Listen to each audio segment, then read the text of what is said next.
Good afternoon everybody, welcome back. I hope you've had a good week so far and all doing well.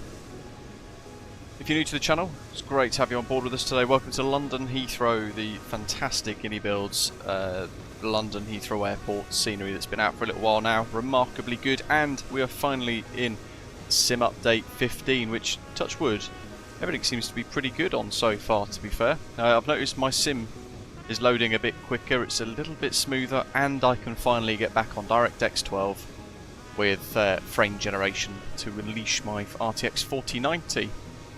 We're off today, we're on the VATSIM network as you can see, and we are off to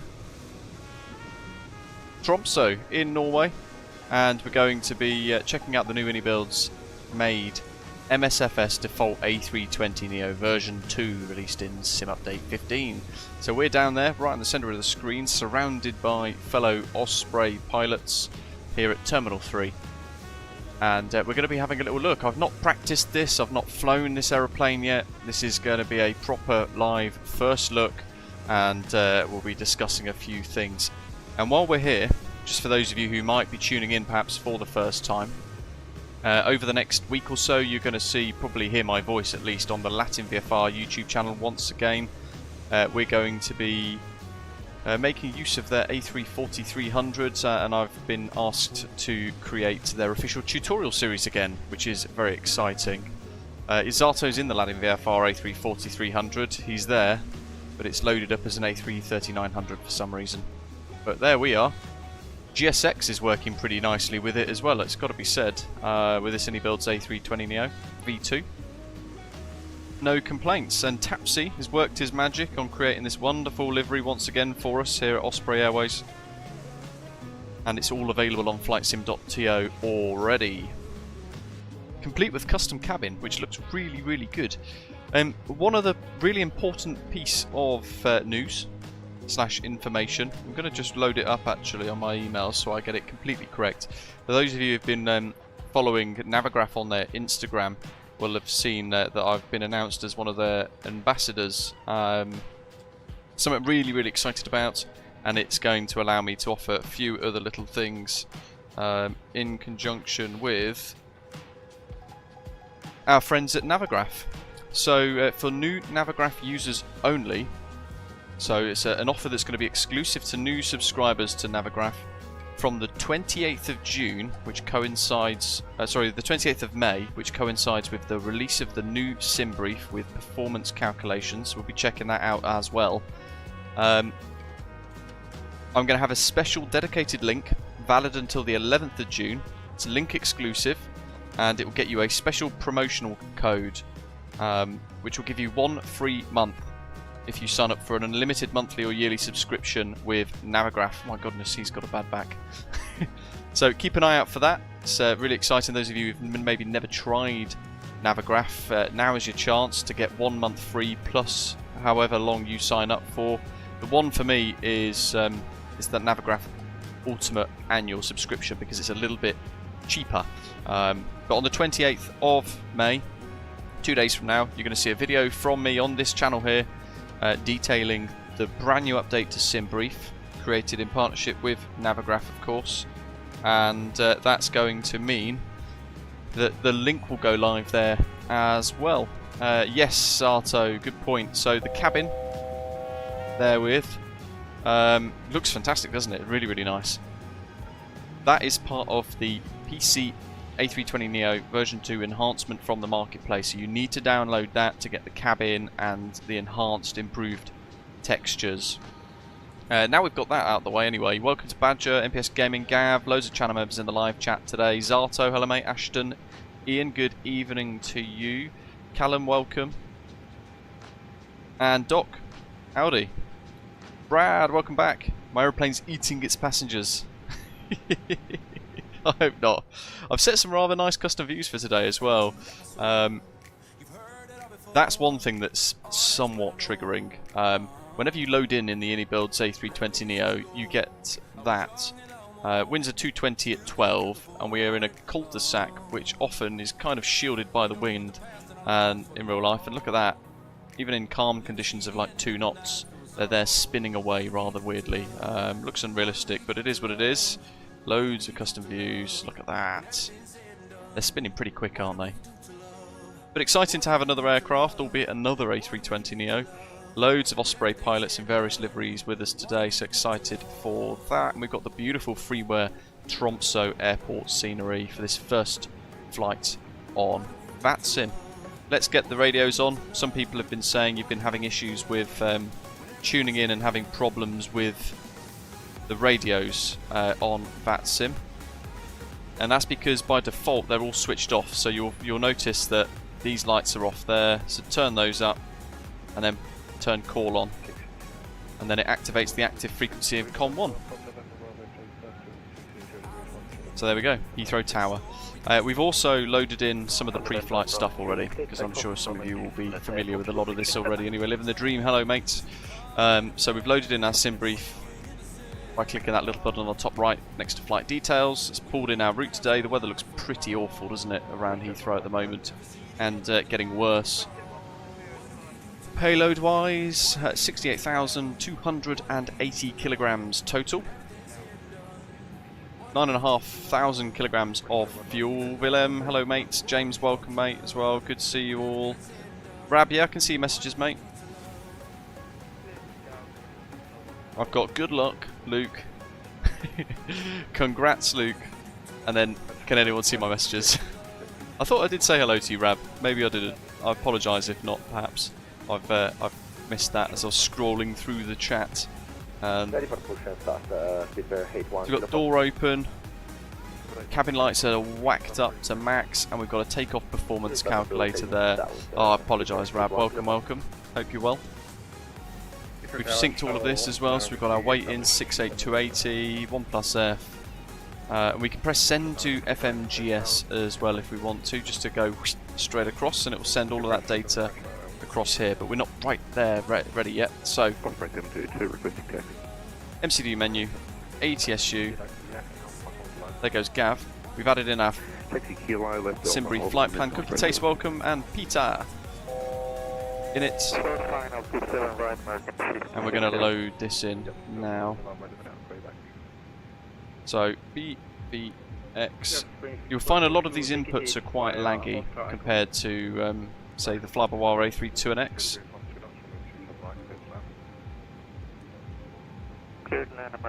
That's already aligned. I'm just going to double check to make sure I have pulled the switches to nav. They are good. Let's get the nav lights on. Probably going to get a massive fine now in New Sky for not having the nav lights on for the last 30 minutes while I've been sat here. Whoops. Win request's already done as well, so that's pulled in. That's quite good to see. Yeah, I've got no idea what to expect with this really, so this is a proper first look. All I've done is calibrated the throttles, and then I've bugged back out again after taking the screenshot for today. We're expecting 27 left to the Bookman's Park 7 Golf. So we're going to select those.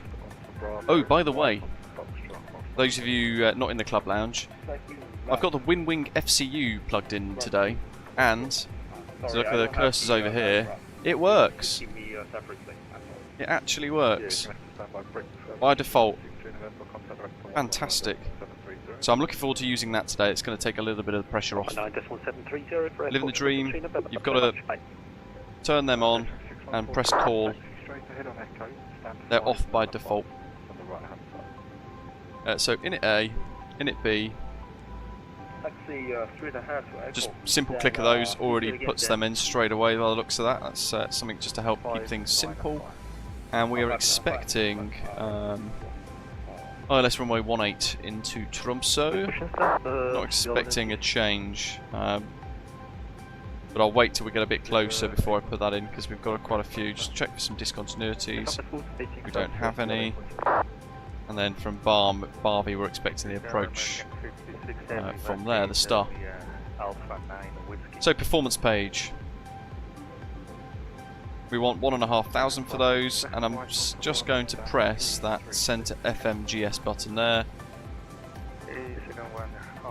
and it's sent that data in for us. Looks like we still need to type it in though.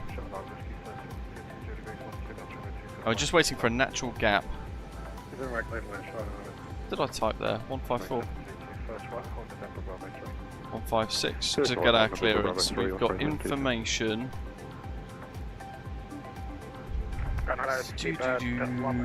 Information.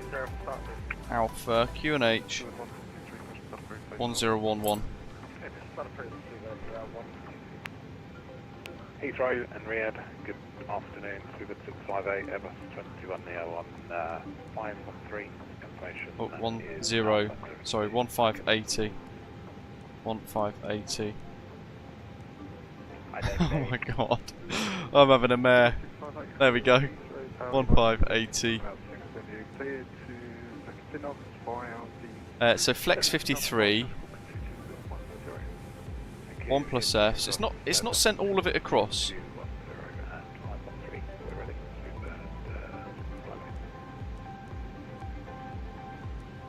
Speed good, 760, ready protection. Was that it? 58? No, 53. 0.4 up. Wow, that can't be right.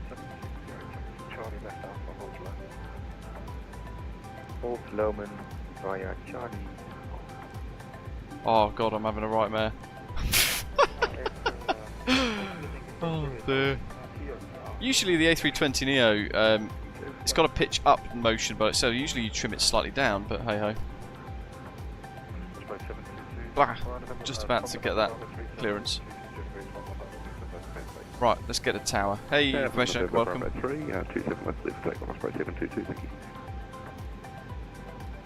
Heathrow Tower, good afternoon. Osprey 165, stand 309, Airbus A320neo with Alpha QNH 1011, request clearance to Tromsø, please.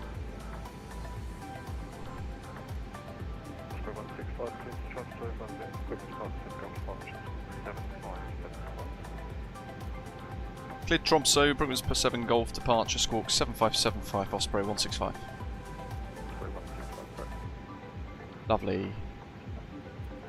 7575. I'm going to whack that onto auto for now.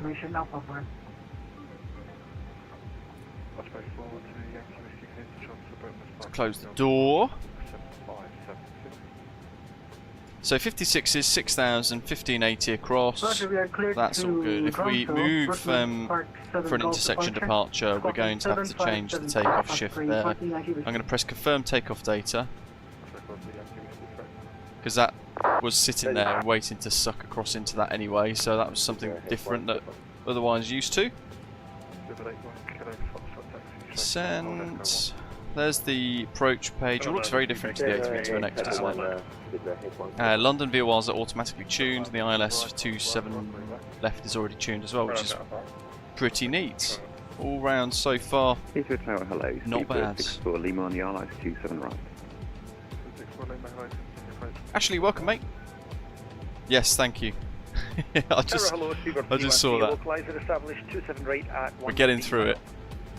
Willems says, saw 3 reviews now on this. You're the next one. It's an Xbox Airbus actually with 15 frames more compared to the Fenix with avionics off.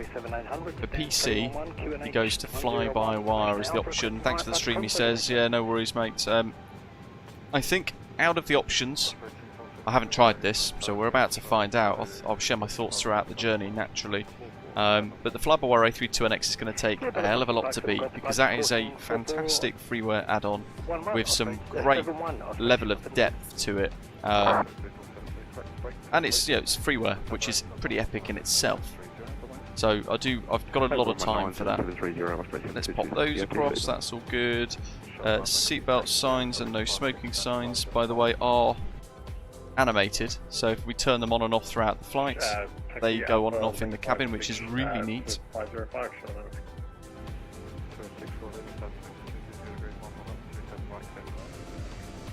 We've got that little APU SFE valve below the door open there, that's good to see as well. The chops are pretty neat too. 568, stand 237, info Alpha on board. I feel like I'm going to just change some of these drone rotation speeds. That's a bit better. It looks alright, doesn't it? Sounds okay so far too. Jack, hello mate. How are you? No worries at all. Well, she says the rudder is bugged for him on this aeroplane. They are operating as opposites. Left. Okay. That looks okay. But it's very much similar to A300, so have a little look in here, mate. See if you've got rudder controls tiller set to yes or no. It's no by default. I've selected yes. And I've done auto tiller disconnect like the A300 as well. I've selected yes for that too. That's where you calibrate your throttle as well, just for information. Heathrow Tower, good morning. Speed weather 568, stand 237, info Alpha on board, request clearance for Milano. There's the weather data. Now this is slightly different to the A320neo. This panel here looks really good. That's all good, that's all good. APU's available, bleed. Pack 1 is on. Just done a power off. Oh, there's the fans, hear that? I'm gonna get rid of the music in a second. Pretty swish. Right, let's get ready for pushback. So we're using GSX just to see how it interacts with it by default. Prepare pushback and departure. Waiting for other services to complete. GPU. Toggle GPU. Doors in transit. Chocks off. Let's pause the music. It's an efficient operation here. I think it's 0. No. Aircraft type the Boeing 737. Trying to remember all my keybinds. Tromsø, please. Oh dear. Yeah, welcome Jack. How have you been, mate? Osprey 598 cleared Tromsø, Britain's Park 7 Golf departure. Squawk 6331. Cul-de-sac pushback. Clear to Tromsø. So we've got enough space here to push into the cul-de-sac, but we'll get whatever we're told. 633. One Osprey 598. Osprey 598, correct. We're just waiting now to get the tug attached before we press pushback.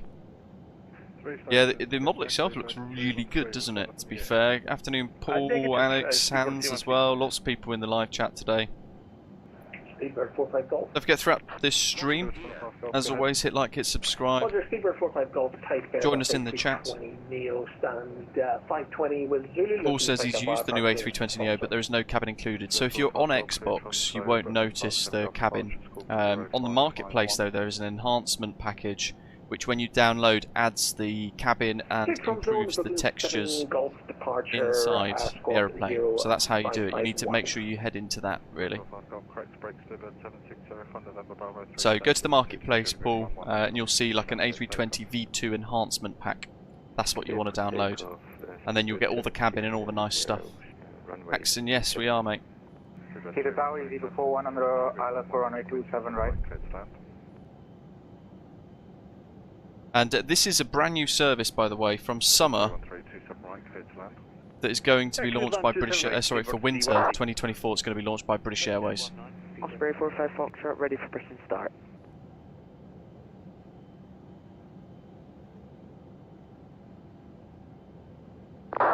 Yes, Paul. Yeah, so it's made for Xbox, really. All the time that everyone's focused on each other, we're not going to get anywhere because I can't hear anyone that's saying. So please listen to the frequency before you transmit. Frequency 64 Lima right onto Alpha, stand 508. Alpha 508 for Speedbird 6 for Lima. Heathrow Tower, good afternoon, Chapter Uniform with you, ILS 27 right. Chapter Uniform, hello, Heathrow Tower, continue. Just wait for a natural gap. Alpha, you won't find your V1 speed on SimBrief yet. But I can't show you the SimBrief enhancements just yet. Tower Osprey 165, stand 309, fully ready, request push start, please. Requesting pushing. Ah! 3 stations again there. Osprey 2472, push and start approach. Osprey 2472, that was the name. Oh, I don't know what's going on there, boys. Too many aircraft in one location. Break Osprey 42, Yankee Whiskey, push and start approach, AC. Push and start approach, AC, 42 Yankee Whiskey. My goodness, Jack. Consider this an absent pilot fee. My God. Thank you very much indeed. That's super generous. Appreciate all your support, mate. I don't want to go into here now to be like get clearance to push. He's so busy. He needs kind of ground. Yeah, massive thank you, Jack. That's insane. Nice one. Really appreciate that. Speed 445 Golf from British Airways. 45 Golf, push start approved, basic. South Korea, International. Well, that's someone else who's just stepped on somebody. So he's going to log off at some point soon if this carries on, I would imagine. Yep, you're going to have to stand by. It's going to be at least 5 minutes when you clearance. Break Spirit 760, Unicom 122.8. Bye bye. Bye bye, Unicom, speedbird 760. Blanco 151, standing by. Osprey 165, request push start. Osprey 165, push start approved. Push start approved, thanks. Osprey 165. Continue push back. Southeast Romeo. Release parking brakes. Brakes off. Commencing push. Okay. Osprey 45 Fox, start check, walk 3403. Walking 3403, Osprey 45. There's a massive bug with this. We're doing it on New Sky, so we are tracking it on New Sky, which is our virtual airline client. Taking a bit of a risk with it, it's got to be said. They've got massive bugs with the way that the aeroplane actually handles in the air, to the point where I do wonder how they sign it off. Because engine 2, it's a bit weird because the aeroplane begins to stall sooner than it should, and there's all sorts of problems. New Sky have put out like a memo thing advising people using New Sky about the A320neo version 2 from iniBuilds. It says use at your own risk.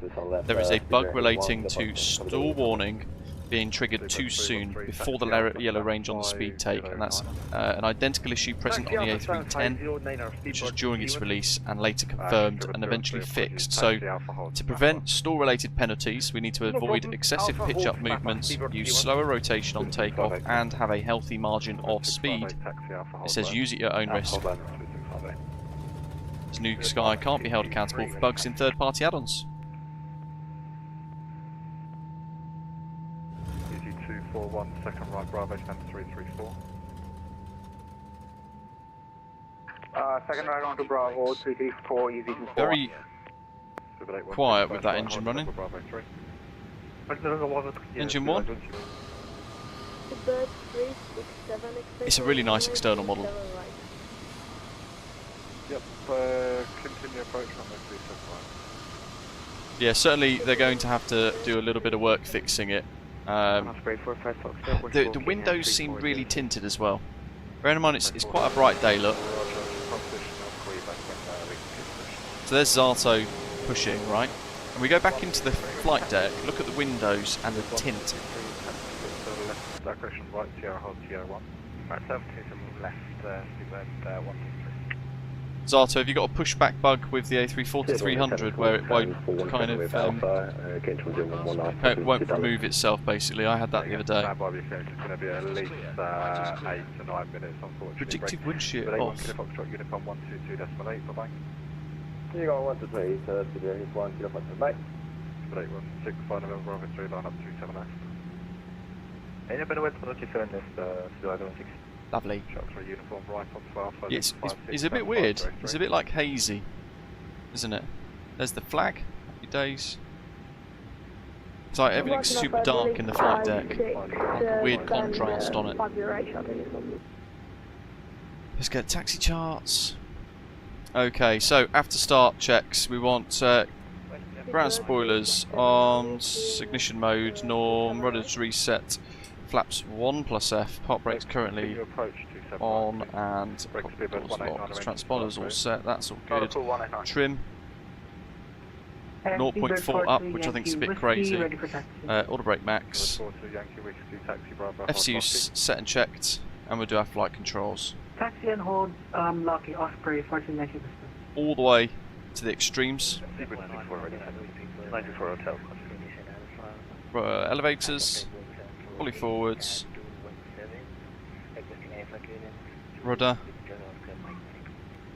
Bed 908, got no flight plan for you. Break West Jet 19, taxi right Sierra, hold Sierra 1, but give way to the Concorde coming out Tango. Get that on as well. Right, yeah, well, Somebody's flying a Concorde, but unfortunately it doesn't. They don't show as a Concorde, which is a bit unfortunate. Virgin, Watch the speed immersion on takeoff on the runway, Willem says. One Bravo, push inside approved, face south. push approved facing south. 1 Bravo. Seabird 964 Hotel, ready taxi. Me burning fuel, and I want to get moving. Hotel, taxi Alpha, hold low. Taxi Alpha, hold on, Seabird 964 Hotel. Good morning, So we're probably going to expect Romeo Alpha, hold Lowman. Osprey 45 Foxtrot, push inside approved, face east, do not block Romeo. Push the approved facing east, and we'll make sure not to block Romeo, Osprey 45 Foxtrot. Osprey 165 ready for taxi. Osprey 165, roger, call you back 1 minute. Break easy 1, correction. He's got me there. I thought I was doing him a favour zipping through. People on 9, push 41. Yeah, what do you guys think of the flight deck and stuff so far? Approved. Yeah, I'll call you back. It's going to be at least a 10-minute delay. It's quite dark, isn't it? Certainly the window textures and things. Heathrow Town is on 2, short final 27 right. Yeah, I'm not too sure what's going on there, to be honest with you. Engine 2, service wind 22 degrees, 1127 right, clear to land. I'm not sure why you overtook another aircraft on the ILS though. Oh dear. Approach controller said he was paused on the ILS. Clear to land is on 2. Ready for taxi, Osprey 6 Alpha Mike. And I think that's meant to be the Concorde. Alpha Mike, taxi, Golf, left Foxtrot, left Bravo, actually, just taxi Golf, left Foxtrot, hold Foxtrot 1. Crikey, looks like a tail strike. Taxi Golf, Foxtrot, hold Foxtrot 1, Osprey 6 Alpha Mike. With 1, 2, 2, 3 from the correction via Sierra 1 line up to 7 left. Via Sierra 1 line up to 7 left, Seabird 1. Teacher Tower 2K6, Tango Foxtrot, radio check. Oh yeah, the toolbar pushback for Aerosoft, from Aerosoft is it's okay. It's nowhere near. It's nowhere near as good as GSX, for example, like that custom pushback we've just had. It doesn't do any of that stuff. Osprey 42 Yankee Whiskey. Hey, Grace, welcome. Right, hold November Bravo 2 Whiskey.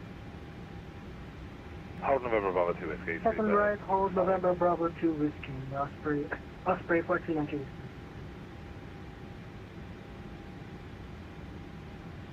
Whiskey. It's descending into chaos now. This poor guy on the controller. Frequency. 3 stations again there, break speed 1, 2, 2, 3, south, 220 degrees, 1, 1 knots, runway 27 left, clear takeoff. Ooh. Takeoff, 27 left. Now how'd you close it? That'd be that catch there. And tower positive. That's pretty neat. Would that hold at November Bravo 2 Whiskey for us? Can't hang our head out though. It was for someone else, but you can also hold it in November. Look at the difference in contrast there. Back correction, hold it November Open Bravo window, 3, close window. That's fine. November Bravo 3 WestJet 19 after departing British Airways Concorde via Sierra 1 line up to 7 left behind. Maybe not.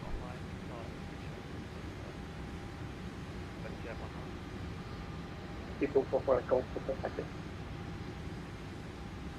Good 45 Golf taxi, Yankee right Alpha hard low. How'd you close it? Yankee Alpha hold over the There we go. Seabird 313, apologies for the delay there, out taxi Neat. Alpha stand 515. Thanks, Luke. Alpha to stand 515. Yeah, James, box going well, mate. Thank you. Shuttle 3 uniform taxi Alpha link. We're burning so much fuel. Taxi Alpha Link 56, stand 503, Shuttle 3 uniform. And New Zealand, take your turn right onto Bravo, stand 357. Right on the Bravo 357 is on 2. Wiper's good. Seabird 367, right onto Alpha, stand 507. Right onto Alpha, stand 507, Seabird 367. A very faint ding dong there. I wonder if we can hear it. It's a 6, isn't it, for the cabin? And Osprey 45 Foxtrot ready for taxi. Osprey 45 Foxtrot, taxi Bravo, hold lock. Oh, that's nice. Taxi Bravo, hold locky, Osprey 45 Foxtrot. Osprey 165, apologies for the delay. Taxi left Bravo, hold Lockheed. No worries at all. I know you're busy. Left Bravo, hold Lockheed, Osprey 165, thanks. Good morning. Says no, I didn't call him back. He just said I'll call you back in a few minutes, and I haven't pestered the controller. I've just waited for him to kind of get his sequence of things done to try and get the traffic sorted out, because there's a lot of going on for one guy. 128 is the next frequency for us. Heathrow Tower, Osprey 2472. Osprey 2472, go ahead. Osprey 2472 is ready for push and start, stands 311. Osprey 2472, push to start approved. I wonder if he's nervous. Push to start approved, Osprey 2472.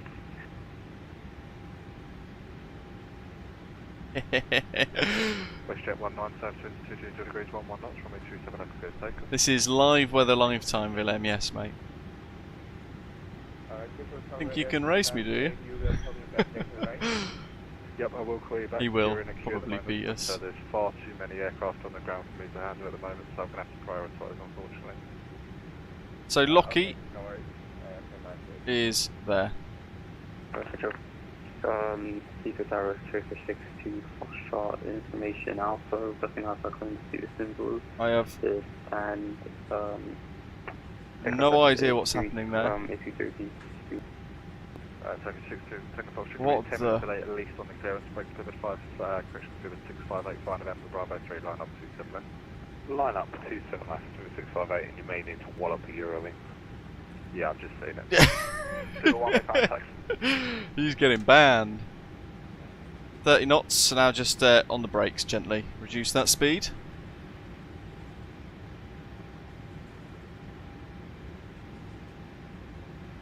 Now I've noticed I'm getting...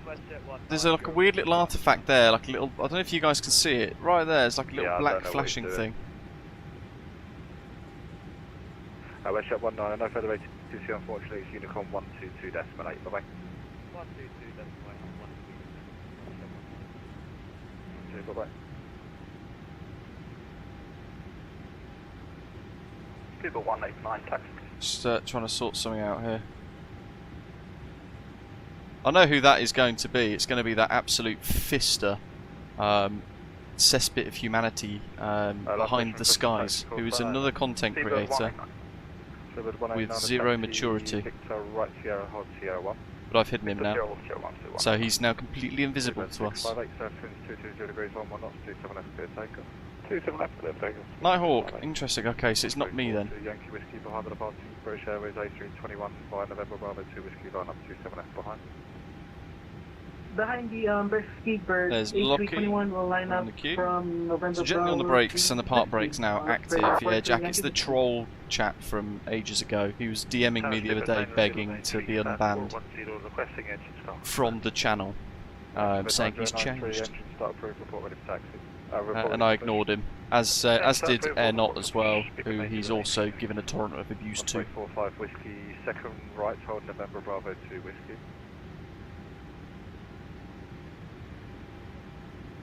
Willem says Takeoff is an immersion killer with this Airbus, so beyond the rotation stuff, let us know what else there is. You mentioned there on Takeoff the speed tape says 140, but your eyes says about 80. It's going to be at least a 10-minute delay on clearance, unfortunately. Oh my goodness, I forgot the beacon. I'm going to get so spammed and destroyed with the score today. I'm going to get destroyed. I reckon I'm going to have a score of about 7 by the time we land at Tromsø. Osprey 165, second right, hold November Bravo 2 Whiskey. Second right, November Bravo 2 Whiskey, Osprey 165. 568, thanks for the patience, Unicorn 122.8, bye-bye. No problem at all, you're doing great, 658. Virgin 1 Bravo taxi. Bravo 2 Whiskey, so it's going to be... Taxi, Foxtrot left Bravo, hold Lockheed. Again, Foxtrot 100 left shift. Bravo, holding Lockheed, Virgin 1 Bravo. Not going to recalculate the departure stuff. Oh, look at that. Air New Zealand 777. I missed that at Heathrow. Lucky, Osprey 6000 Mike. They've obviously canned the service post-COVID, unfortunately, which is really sad. Lots of intersection departures going on today. Osprey 42 Yankee Whiskey Service. Good morning, Canadian Flight Simmer. Afternoon, Dwell. 27 left clear for takeoff. Osprey 42 Yankee Whiskey. Osprey 45 Foxtrot behind the company, A340 by November Bravo 2 Whiskey, line up runway 27 left behind. Behind the departing company A340 by November Bravo 2 Whiskey, line up runway 27 left. Also that Eurowings is back, Osprey 45 Foxtrot. Yeah, no problem. Just ignore him, folks. Osprey 598 request push and stop. The views are really weird in this. Osprey 598, 41 Romeo, established 27 right, and we have Alpha. Scottish pilot, welcome. 2 stations, Osprey 598, push and start approved. Push and start approved, Osprey 598. So there's 41 Romeo, hello Heathrow Tower, 27 right, clear to land, fast winds, 222 degrees, 12 knots. It's feeling really busy. Overhead panel is, that's all good. I can't believe I forgot the beacon, that's so frustrating. I'm gonna get destroyed for that. Osprey 42 Yankee Whiskey. November Bravo 2 Whiskey is the Cat 1 hold, which is just there, so not this one, this is Cat 3. Yankee Whiskey, no further ATC, Unicom 122.8, bye bye. Over to Unicom, thanks for the ATC, great job tonight. Seabird 189 from 5 Sierra 1 line up runway 27 left, caution 1 intersection, departure ahead. We still need a couple of minutes to burn off on fuel 199. Yeah, roger, report ready. Thanks. Oh Ian, that's not good. Ooh, that's something worth checking. Has everyone else found as soon as possible, okay? So that the crash detection stuff has got kicked off? You're going to have to bear with me a minute. It is clearing up. I'll get to all the clearances as soon as I possibly can. Actually, Speedbird 189 ready now. Speedbird 189, then you're clear to line up. Just caution the intersection departure. Lining up 27 left, Speedbird 189. Osprey 45 Foxtrot, surface winds 220 degrees, 12 knots. I wonder if we're going to get an intersection behind him as well. 27 left clear for takeoff, Osprey 45 Foxtrot. Speedbird 45 Golf, first right, hold November Bravo 3. That's all. I'm going to put strobes on auto for now, so it's one less click. Short November Bravo 3, Speedbird 45 Golf. Keep quadruple checking the signs. There's the windsock as well, so we've got a 9 knot crosswind for us today. And an 8 knot headwind departing 27 left at Heathrow. Look at that, it's blowing sideways, that windsock. He's cleared to line up.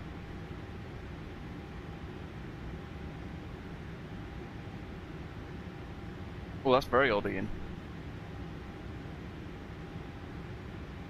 Good, 187.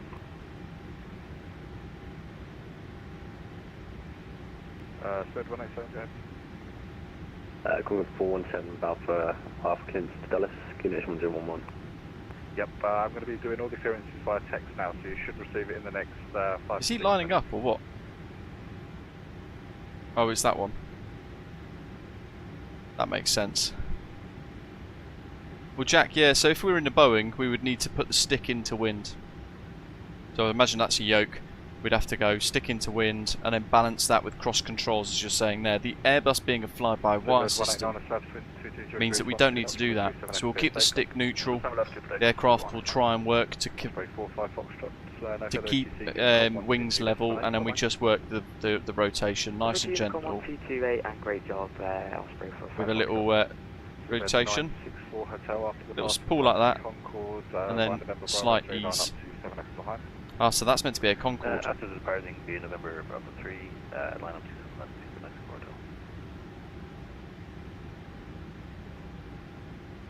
quarter. I wish we had proper model matching for a Concorde. Because they do get used now and again, certainly at Heathrow. That'd be lovely to see, wouldn't it?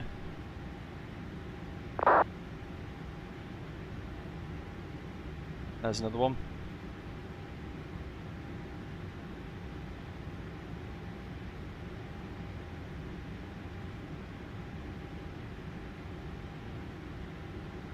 Ooh, Doc. Yeah, thunderstorms were expected at Heathrow, but it's obviously not the case at the moment. The weather's kind of fought itself off a little bit. I'm going to pop TA RA on, transponder on. I can see mode C on VPilot, which I've just manually checked because I know sometimes some aeroplanes won't coordinate properly with it. Takeoff configs, okay, we've got no blue. That's all set. Departure's briefed.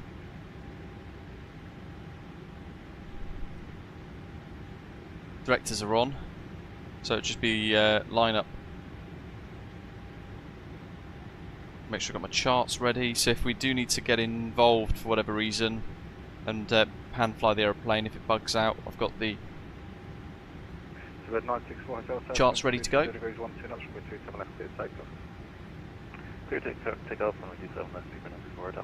Pop brake off. Just holding on the brakes because we're expecting a line up now. Osprey 165 from November Bravo, correction, by November Bravo 2 Whiskey line up runway 27 left. By November Bravo 2 Whiskey line up 27 left, Osprey 165. Virgin 11 Bravo third. Just going to get all the lights on. Bravo 2 Echo. November Bravo 2 Echo, Virgin 1. Air 938 departure runway 27 left by Bravo Papa Kilo. You don't need to read it back. 7677. Initial climb 6,000 feet. Please read the instructions, you don't need to read it back. Roger. Auto rudder separation dock. We'll see if it works properly or not. If not, this is going to be a hectic departure. So let's centralise the nose wheel. Do you find the rudder's a little bit twitchy? Robson, hello mate. Will do, thank you. So have a safe one. Be gentle on rotation to avoid the false stall indication. 41 Romeo. Just put your position, apologies. Just on Alpha, near T5. I've got you now, perfect. Yeah, taxi Alpha, stand 51, correction Alpha, right Yankee, stand 519. Say 300, nice. Is that split notion? Might be. Alpha, Oh, look right at that, Yankee, BA 747 as well. In the backdrop. Super 964 Hotel, Unicom 122.8, bye-bye. Unicom for 964 Hotel, thank So you. I'm just going to hold it on the brakes and set 40%. Paper Concorde 9093, ready push. Another Concorde, crikey. Super 9093, push and start approved, face north. Push face north, 9093, thanks.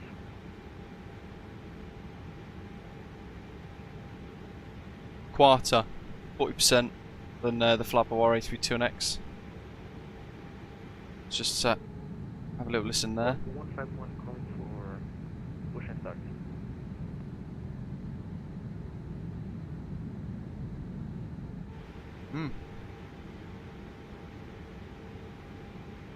Really 151, push and start approved, face east. Push and start face east. Osprey 6 Alpha Mike, second right, hold November Bravo 2 Whiskey. Second right, hold November Bravo 2 Whiskey, Osprey 6 Alpha Mike. Osprey 165, south winds 222 degrees, 12 knots, runway 27 left, clear takeoff. 27 left, clear takeoff, Osprey 165. Super 964. So stick forwards. 122.8, bye-bye. Flex, SRS, runway.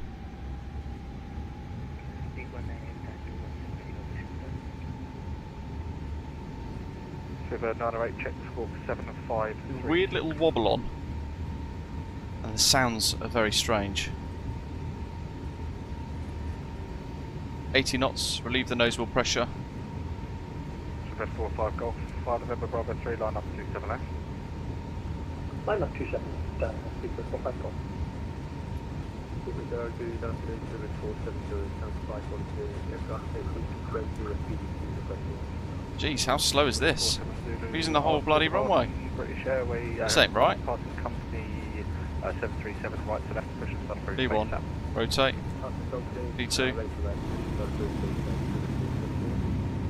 Whoa, that is not very smooth. Super 908, push and start approved. Positive rate, gear up. Virgin 11 Bravo Via November Bravo to Echo line up. Sounds are poor. Caution, one intersection, That gear animation there below the engine was very stuttery as well. It's almost like it doesn't want to take off. Osprey 598, taxi Romeo left Alpha, hold low. Up we go, following the flight director. Taxi Romeo. Just manually flying for a moment. It's already got itself buggered. Left onto Alpha, hold at low. Leave a climb. Left to Alpha, hold at low, man. Osprey 165, Unicorn 122.8, bye-bye. Unicorn 1228, and great job, appreciate it, Osprey 165, bye. No problem, have a good one. Heathrow Tower short 40 is established on the flight for ILS 279. And all of a sudden it's got noisier. It obviously can't fly this departure well at all. Clear to run, runway 27 right, short 40, thank you very much. That's clean, flap 0. Osprey, correction, CBS 45, 1228.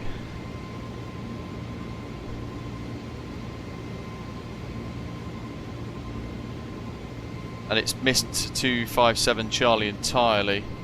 304H. We're going to have to already do a direct 2.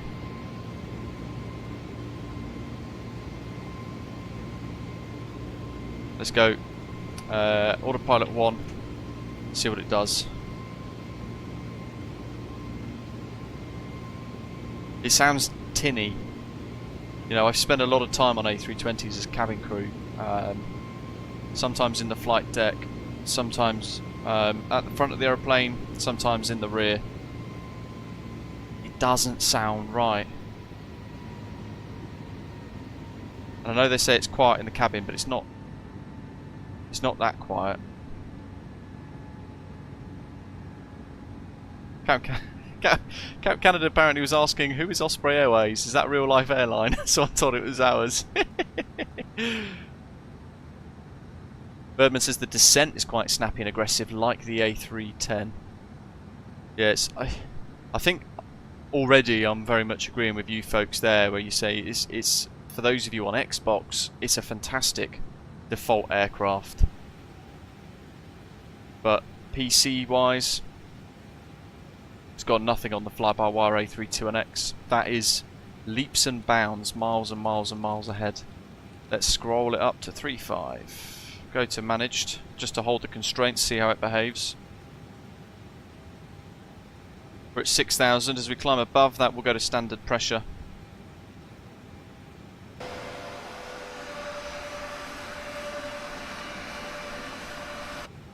Yeah, the rotation and the takeoff is horrible. The takeoff itself is really horrible as well. It just doesn't seem right. You know, the performance calculations there that we had and our weight, that should not mean that we've used 95% of the entire runway before we're wheels up.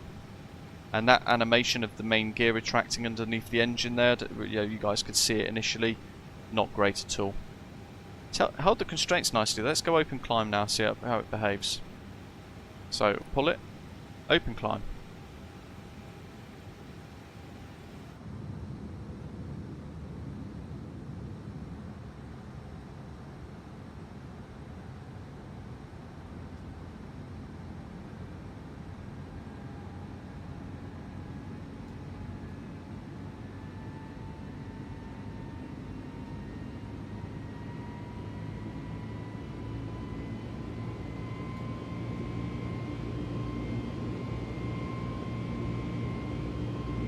Took a very long time to spool up there to get to power, climb power.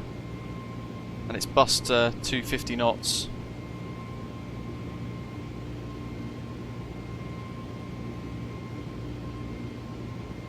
Living on a player said a few people has said that the flex takeoffs are balked in this aeroplane. They always use toga. Good to know. Doc, so I've got the same curves as the fly-by-wire A320. It's got a much more kind of smoothed out.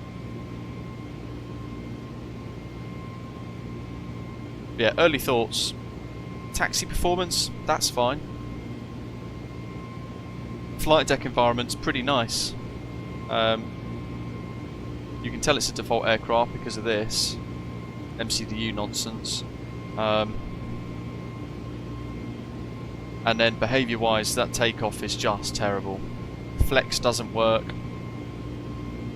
Through 10,000s, and it couldn't do that ruddy departure either, which is kind of key. Brookman's Park 7 Golf, it can't do it. God knows what it was trying to do, but if I just bring the charts up real quick, after takeoff, it tried to command like kind of a turn like that, which is why I've then ended up manually taking over. As it's commanded the turn to about there, I've then had to come back out towards 3DME and then out, and then a direct 2, which has solved the problem.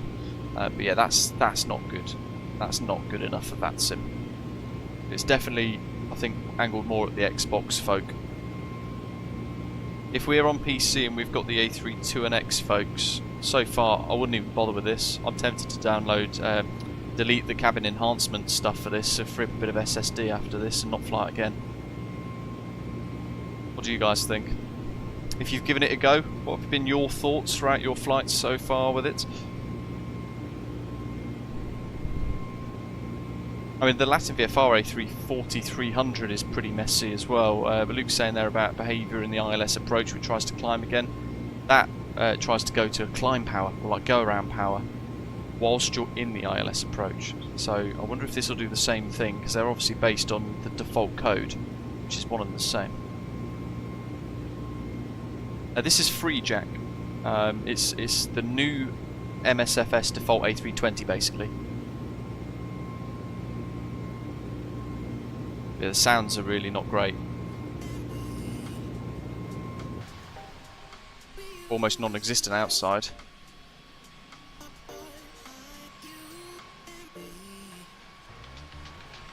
The external model looks great though.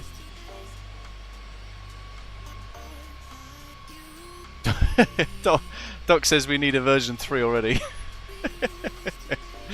Yeah.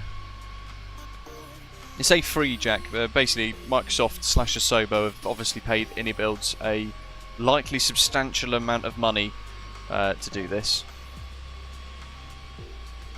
Whatever they've done enough to make it pass, but angled certainly more at the Xbox side of things, I think.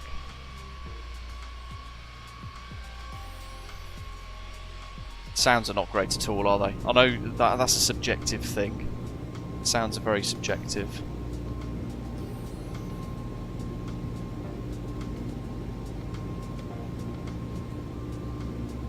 Let's see what we got here. It's input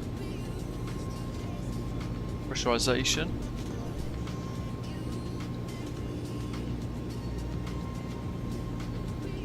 Cabin altitudes modelled.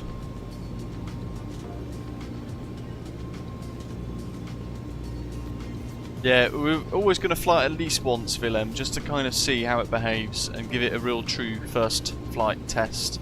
Straight on VATSIM to give it a go. And it's a really good way of stress testing it really and seeing if you guys want to give it a go or not as well. Help you make the decision, but certainly I think I'm going to most likely delete the cabin enhancement pack and free up a bit of hard drive.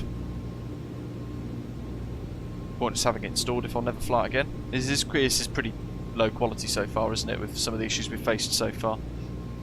We've got to do the ILS approach yet to Tromsø, which will be a beautiful approach. Just hopefully we'll be able to enjoy it and not strap ourselves into the roller coaster that is a default A320. Gracious saying, like I said, with the dual MCDU mist and RNAV for some systems, it has great depth in the current development routes of the fly-by-wire. Fly-by-wire FMS version 2 will have missed, but RNAV is still in the future. You can do some of the RNAV approaches, can't it? The fly-by-wire A320neo. I certainly remember doing some into Innsbruck a few times. Lots of people in the chat saying the ILS isn't auto-tuned and the plane can go into alpha floor and then toga lock on short final. Brilliant. I think I might go Lufthansa with it, Doc, where they turn the auto thrust off on final approach. So I might do that.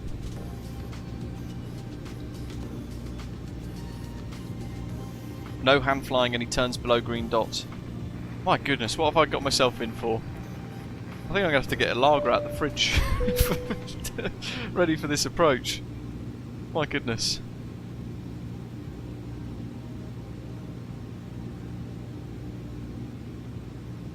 Right, got you, yeah, Gracia, yeah, nice one, thank you.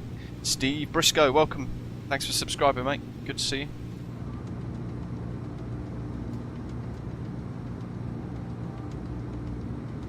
Rab says I might have to delete my own flight from New Sky this time. I know. I reckon if we get a score around 7 out of 10, we've done well.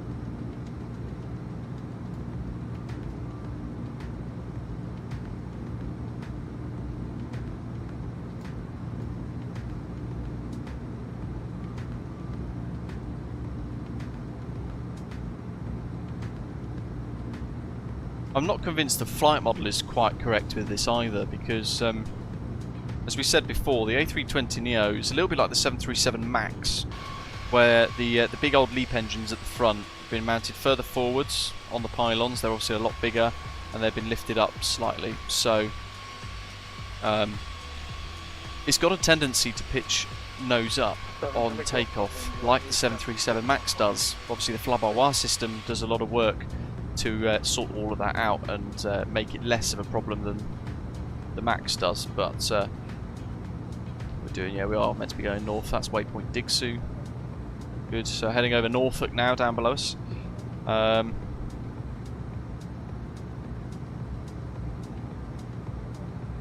yeah, then it wanted the trimmable horizontal stabilizer set to up 0.4.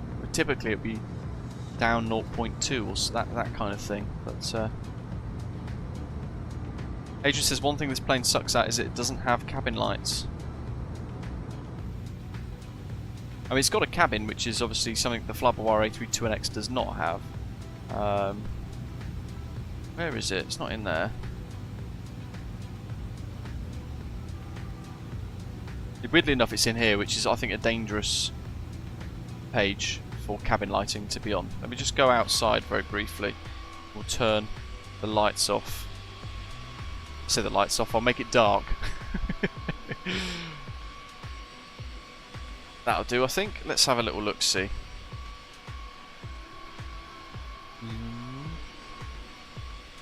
Just drag that up out of the way.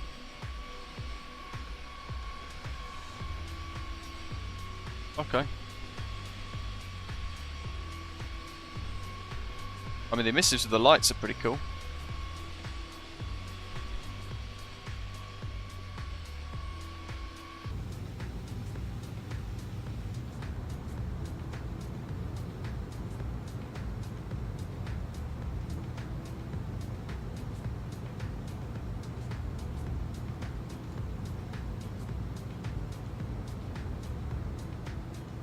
There's the cabin lights.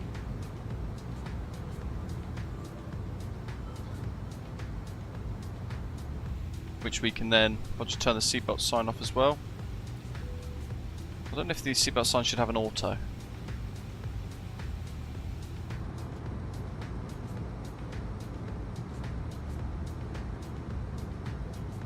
Bit dimmer.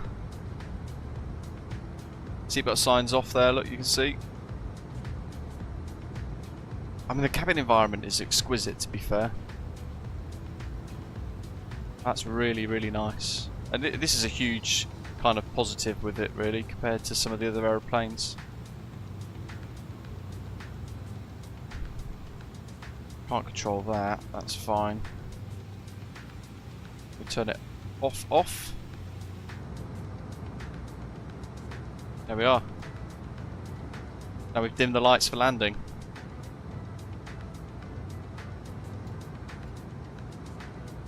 Emergency lighting's good. Seatbelt signs wouldn't be that visible though.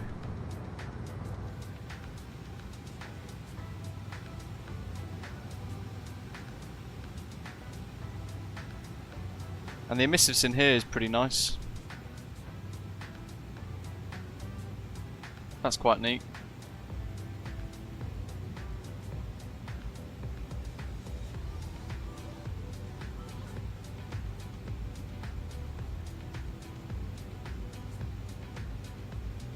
there's some really nice things about this as well, to be fair.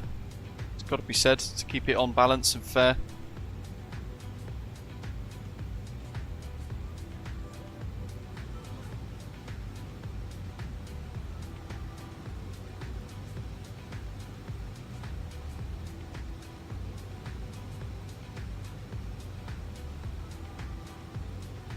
Mark says he had, he's asking, has anyone else had any trouble with VNAV in this aeroplane yet? Yesterday he said top of descent was 100 nautical miles away and should have already been at flight level 190 when he was still at flight level 380, and it was trying to slow him to 140 knots at 12,000 feet. Crikey.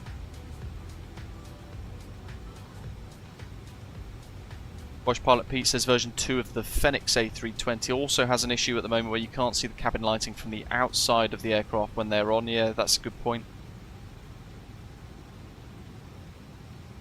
Obviously for people on Xbox, they're not going to download the cabin because that's going to affect their performance. So the initial pack as it is designed for Xbox without the cabin.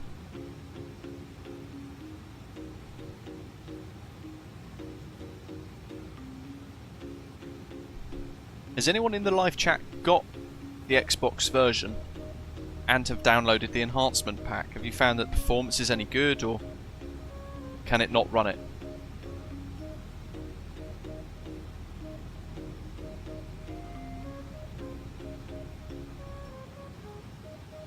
Good old Norfolk Coast down there. RF Coltershaw's down there somewhere. Spent a lot of time there.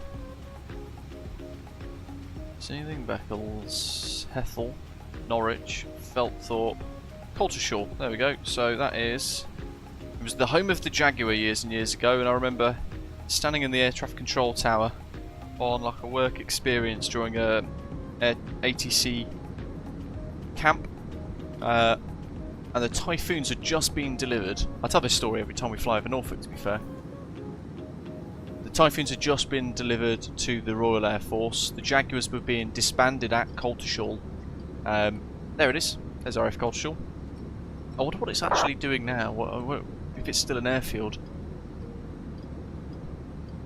But I remember watching a Typhoon come in and rocket past the tower as like a kind of... They came in to say hello, basically.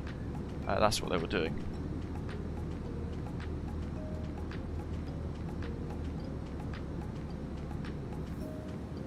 Yeah, I wonder what the status of that airfield is nowadays. I have to Google that and have a little look. No enhancements for Xbox and no cabin. Yeah, you make a good point there, Luke Plant in the live chat saying it's annoying that they've held Sim Update 15 back to sort this A320neo out, and there's quite clearly a lot of problems still with it. A lot of problems still with it. The takeoff behaviour is horrendous. That's not nice at all. So it'll be interesting to see what happens with future updates.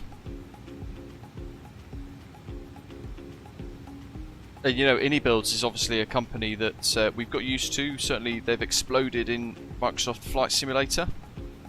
Quite a big way. Got very, very popular very quickly because of the A310 that came out in Microsoft Flight Simulator a couple of sim updates ago, and that's kind of really propelled them into everybody's brain. But I think they've got to be careful when they're taking quite a lot of time and elements of this. There's going to be other reasons why Sim Update 15 got delayed naturally, but this was one of them. It wasn't quite ready yet. I think if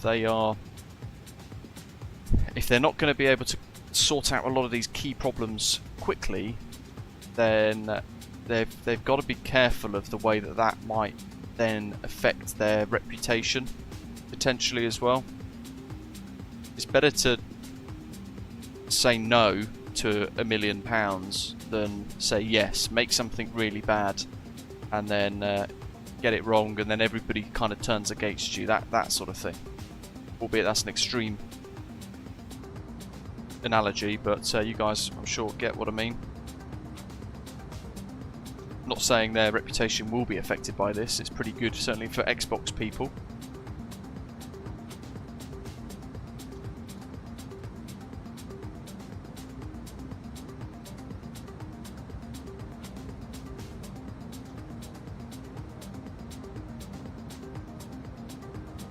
Yeah, I enjoy the A300-600R, Luke, but I'm finding the bugs with that quite frustrating as well.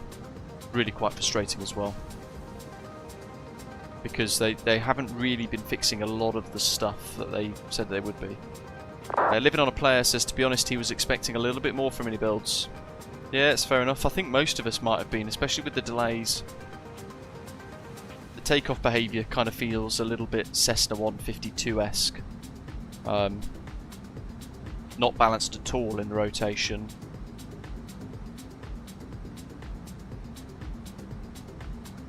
Ian, hello mate. This is maybe stick the scenery for them. I think you're getting a lot of companies that are just seeing dollar signs with Microsoft Flight Simulator at the moment. So Latin VFR, for example, have gone from scenery creation to making very kind of low fidelity,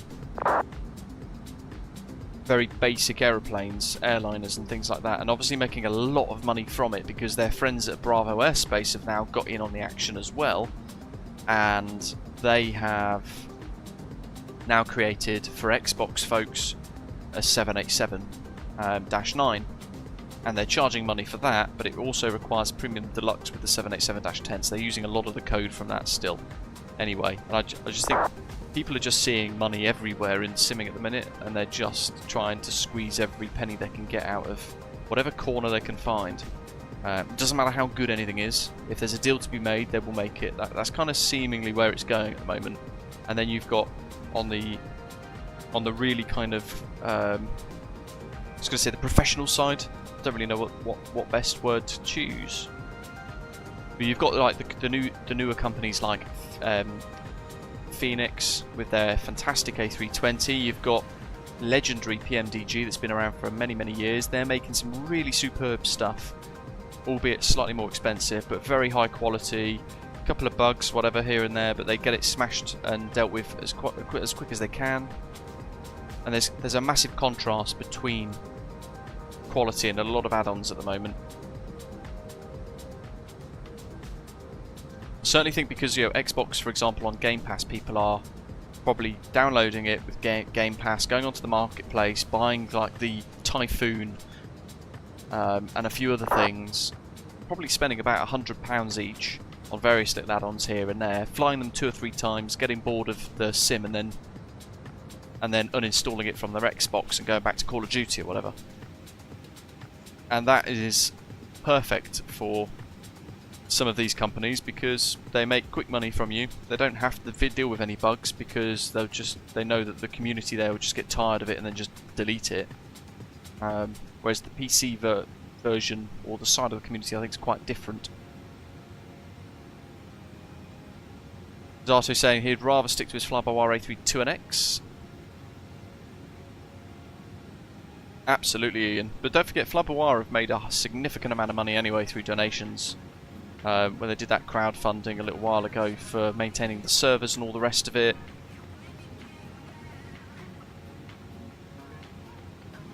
But what this does highlight is it shows what you get your money for, doesn't it? What you get what you pay for.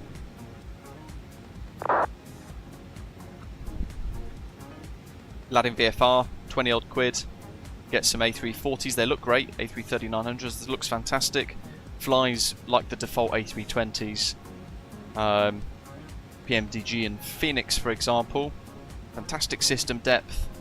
Loads of detail. Flies wonderfully. Can't really fault them. They're really good. So yeah, big contrast between the kind of top level add-ons and some of this stuff as well. Yeah, precisely, Doc. So that's what I was saying a minute ago. Asobo never said the delay was due to the A320neo. They said it was various things, but the A320neo wasn't ready, and that was one of the things that was said.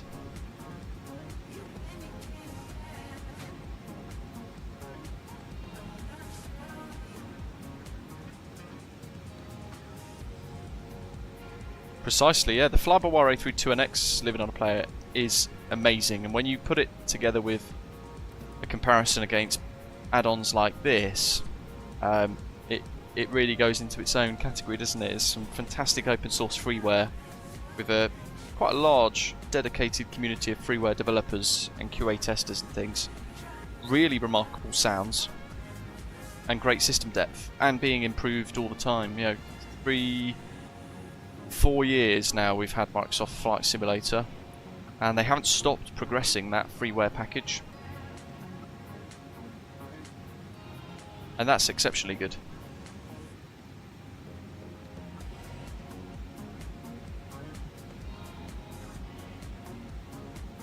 We've got the PMTG 777 coming at some point in the future, and that's going to be remarkably good. Canadian Flight Simmer says, what are your thoughts on PMTG being silent now since teasing some pictures 2 weeks ago? I don't really have any thoughts on it, to be fair.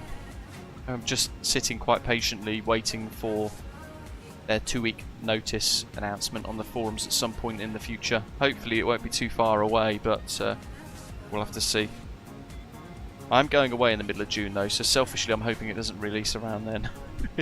Can't have you guys having all the fun without me. Tapsy's ready to go, he's on standby, waiting for the call to get an Osprey paint scheme ready to go as well. So much weather around here.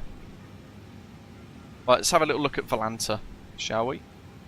So all these pink bands is all the kind of storms and the weather at the moment.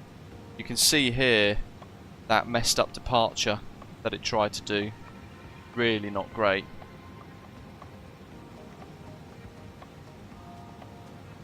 And then that bit there was me hand flying it out to try and fix the problem, which we did solve in the end, thankfully.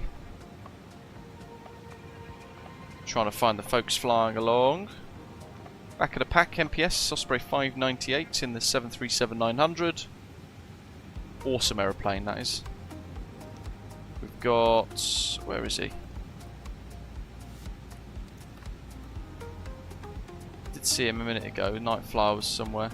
There he is, Nighthawk. Osprey 1867. He's going elsewhere. I think he said Oslo, didn't he? Because of time constraints. Departed with us. There he is. In the iniBuilds A320neo V2 as well. Split Notion Osprey 7 Alpha Mike. He's in the A300-600, and he's behind Graham Osprey Speedbird 45 Golf.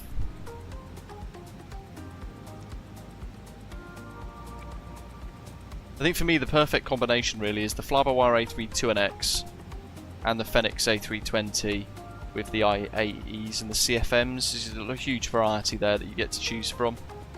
Because of that, I think that's quite good.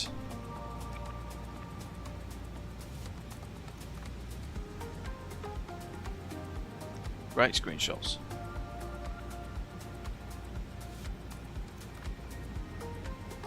It's taken more than I have. And I always think this is a good bellwether of how much you enjoy an add-on, because sometimes I'll take 10, 15, 20 screenshots, sometimes 30 screenshots in a stream. And on occasion, I might only take 1 or 2. Currently I've only taken 1, believe it or not. There's us further up. Ahead of us, Zato. He's in the, it says A330 there, but he's not. He's in the Latin VFR A340-300. There it is, with our Osprey Airways paint scheme. That is available to download now as well, and it is in the virtual airline if any of you want to fly. Because I know it's been requested a fair few times, so we have added it now. And Badger as well is also in the A340-300 Osprey Airways. Loving it. Osprey 34 Tango, miles ahead. He's headed out of Newcastle. He's already over Olsund, Vigra. And it looks like we might have some air traffic control now actually. So, Frismex, welcome on board.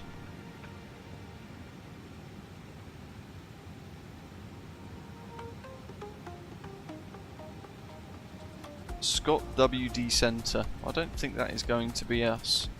Just going to look at VAT glasses, because that'll always tell you. Yeah, no, it's not us. Good, we're on Unicom until Polaris 121.55.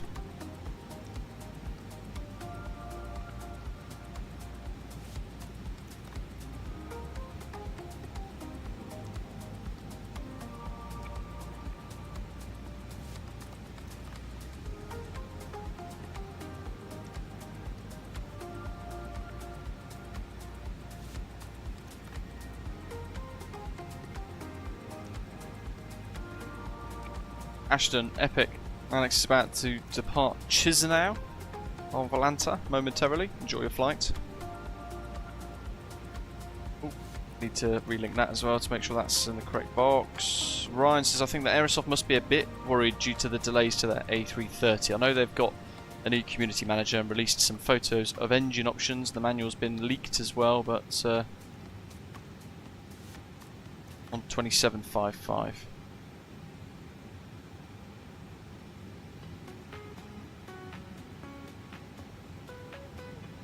Oh, 127 250.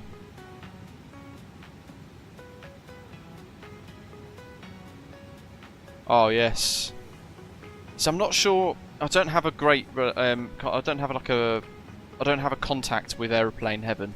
3 years ago, I spoke to them about an aeroplane they were releasing. I can't remember what it was now, but they said that the people who watch this channel aren't their target audience. So they politely said they're not interested in me doing any reviews.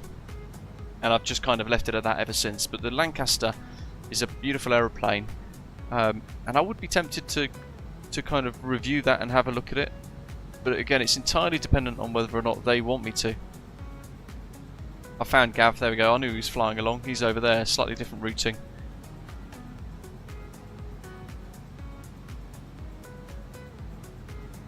Heading up more inland.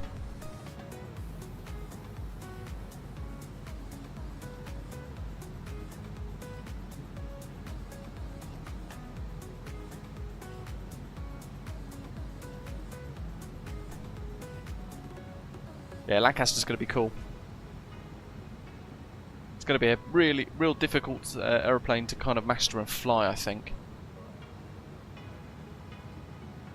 Luke's about to do a flight from Paris Charles de Gaulle to LBGG in a PMGG, very nice.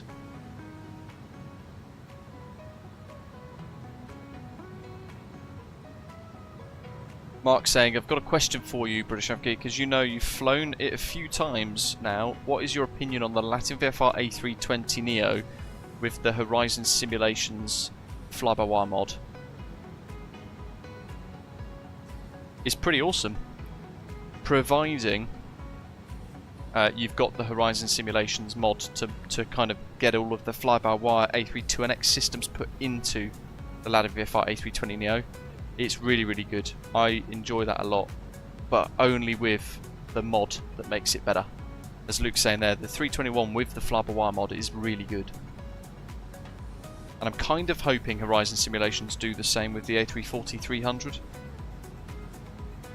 because that will be a game changer. Oh, Luke, Tel Aviv, gotcha. Nice.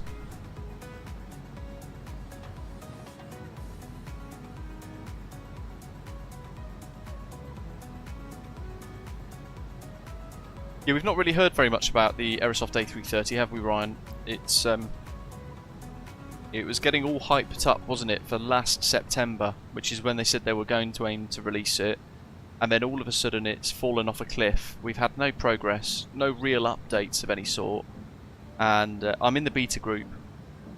They've not really made much progress, to be honest. Yeah. I'm not convinced we're going to see it in 2024 at all.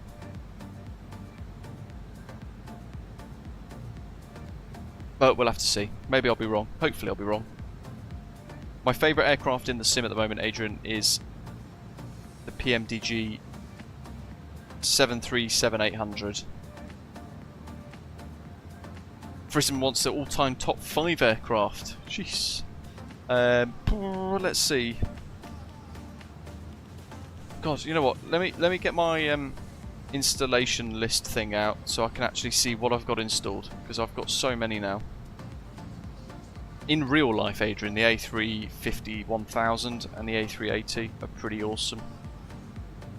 Having flown on both of those. MSFS.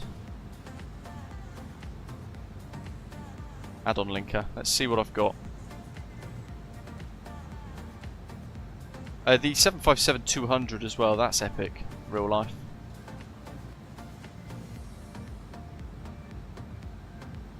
Right, so I would say my favourite, PMTG 737s, Fenix A320,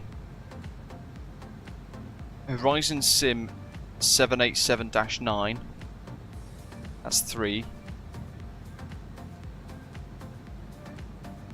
Flabawar A321X,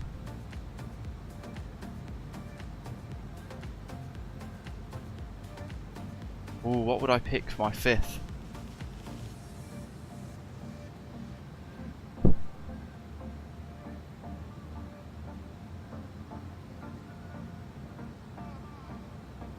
Probably the Latin VFR A321neo with, and this is a big must, with the Horizon Simulations Improvement mod for the Flabawar mod. Without it, it wouldn't even be in the it wouldn't even be on the list. Actually, no, scratch that. Sorry, the Just Flight 146 Professional version 2.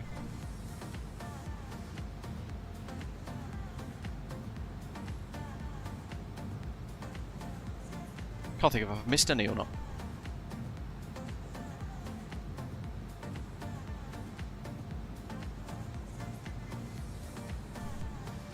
Joe, howdy mate. Saying last flight he flew the iniBuilds A320neo version 2 and it's kept overshooting the turns along his route. I'll have to keep an eye on that. So far, touch wood, it's been okay. And if you are just tuning in, it works with the WinWing FCU. So I've had that fired up from the start. We're controlling the FCU panel using my WinWing FCU today, which is epic. And as a reminder, in 2 days from now, Tuesday, the 28th, thanks to now me being partnered with our friends at Navigraph, I'm part of one of their brand ambassadors. We've got an exclusive link and an exclusive offer for new Navigraph users for 2 weeks, from the 28th of May to the 11th of June. There's going to be a special link that you can click and it'll activate a code which will give you an extra month of Navigraph for free when you sign up for an unlimited monthly or yearly subscription. So you definitely don't want to miss that. All of the details will be on the channel on the 28th, along with the video covering their brand new SimBrief update, which has a performance calculator tool. Alex, I was going to Flight Sim Expo. I've pulled out. All of the venue issues back in January, February made it just a bit too unstable for me at the time to commit, so I've had to cancel all my flights and things. It got towards sort of the end of February, start of March, and I had to have a guarantee, and I didn't have one, so I had to then say, "Oh, sorry, I can't go."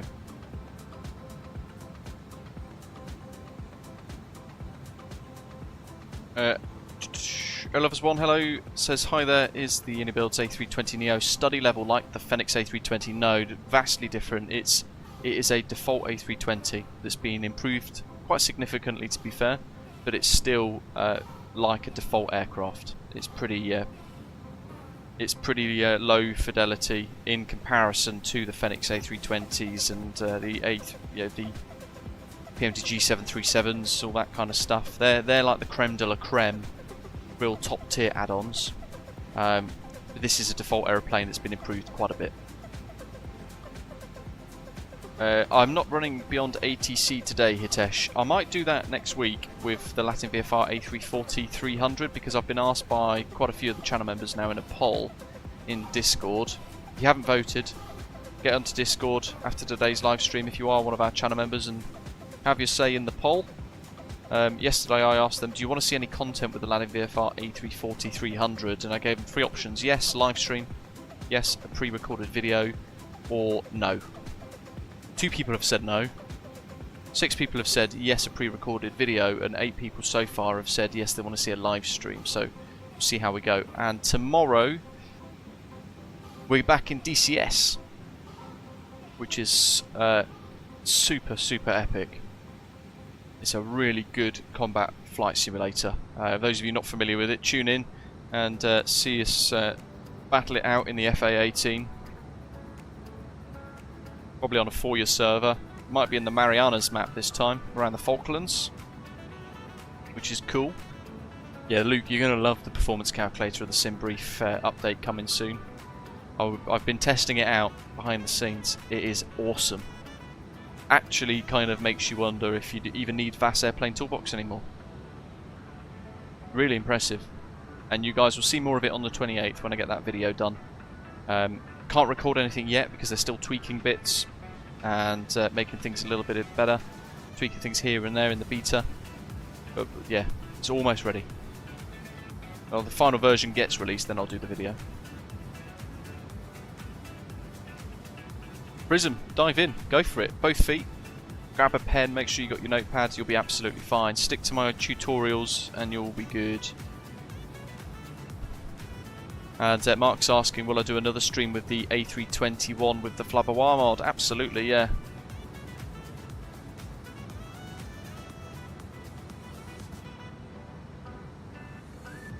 So we're kind of, each week now, because we are on the cusp of, hopefully, previews for the PMDG 777, touchwood.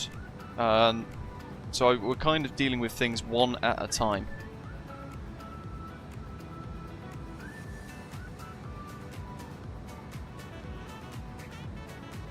Joe says for him he doesn't really care too much about study level aircraft, he just wants a working autopilot. VNAV is a plus for him, but he does have the PMDG 737 because it is the only good 737 available, free or paid.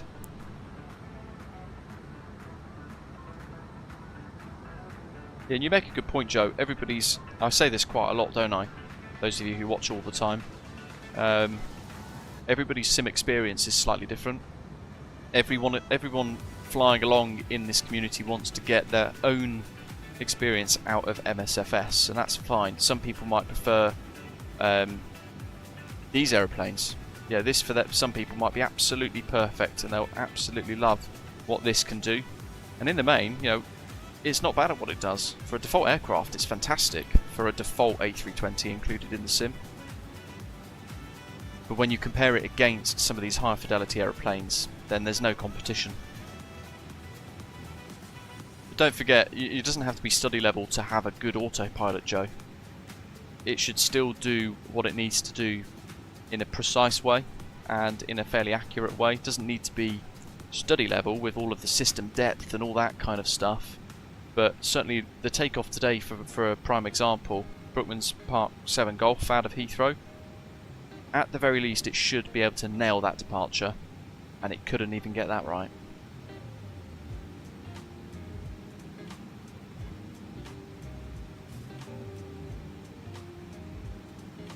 Canadian Flight Simmer, nice. Says he's downloaded the Gulf map on DCS on a trial. Flying over Dubai looks really cool, he says. DCS.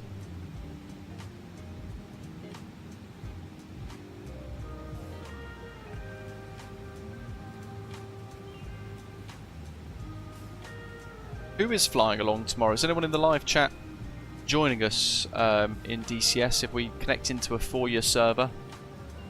And if you are looking at joining us, what maps do you all have? Because I've got Syria, I've got the Persian Gulf, I've got the Caucasus region, I've got Kola, which is really good, and I've got the Marianas map. And I'm currently in talks to maybe try and get some sort of content done with the iniBuilds F4 Phantom, which would be very cool.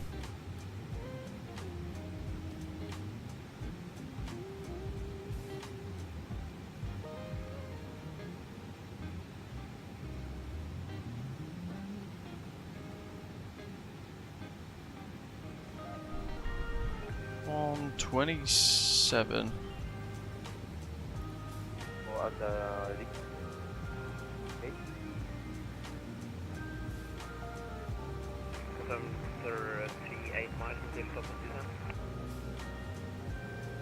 Yeah, Ian, what maps have you got, mate?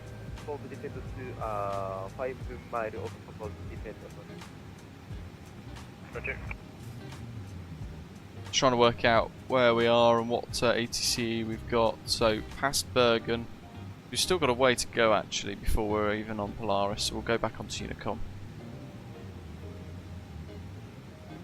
Still halfway over the North Sea currently.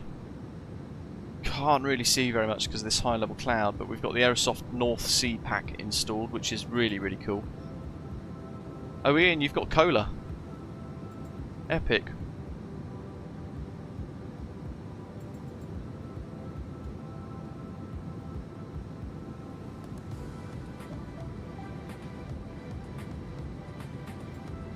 I can't see any of the oil rigs and wind farms and things. Usually we do get to see a bit of that when we're flying over the North Sea. We'll have to keep an eye out for it.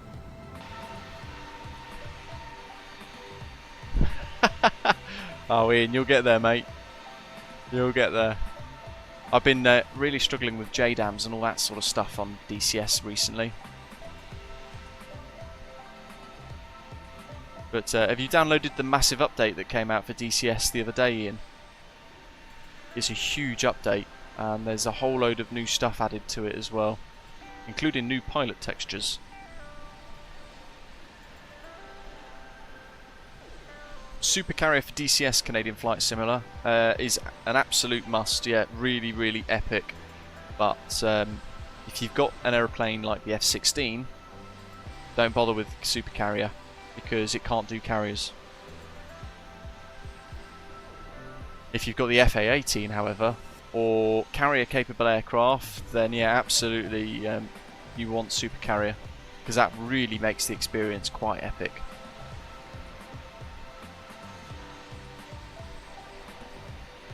Joe says the virtual call E175 is absolute trash. It is. That's been horrendous ever since it came out. I did a preview video of it 2-3 years ago when it first came out, and I absolutely slated it. It was awful, and they've not improved it, not done anything with it since. It's just out and out terrible. Unfortunately, people keep buying it, and then finding out, having spent the money, that it's a bit of a waste of money. But yeah, yeah, the virtual call E175 is horrendous. Don't even waste a penny on it, folks. The FSS E-jets are a lot better than the virtual call, but they are still very much lacking in what they can do. But if you're not too fussed about study level, Joe, check out the FSS E-jets because they might actually be suited to what you want for your flight sim experience. Canadian Flight Sim, yeah, F-18 as well for carrier ops. Nice. Ryan, yeah, I read that in the news yesterday. It's like doing some sort of show, the Battle of Britain Memorial Flight Spitfire for the RAF. One of them crashed. I haven't really followed the news, but at the time it was breaking news, and it was that people weren't sure how the pilot was. So I'm not sure if you've got any updates with that, but hopefully they're okay. Living the Dream says, any chance Osprey livery will come to the FSS E-jets? Yeah, that's something I get asked a lot. So let me just ask. I'll set a yeah, it's a write-off, Ian. Absolutely. The pilot's died. That's sad. One of the RAF chaps. RIP. Wonder what happened.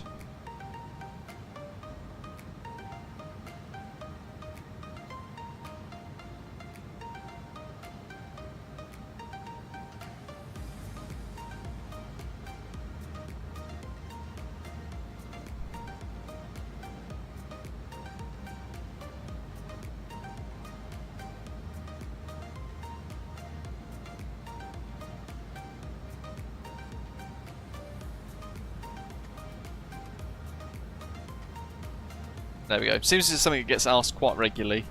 Living the Dream. I'll put a poll in the live chat. So, those of you watching, if you fly for Osprey Airways, our virtual airline, you can have your say.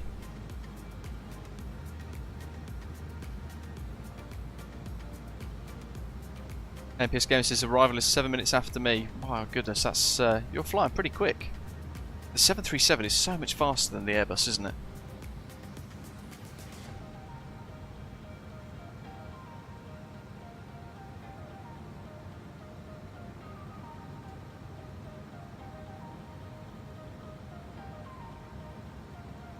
Adrian, yes.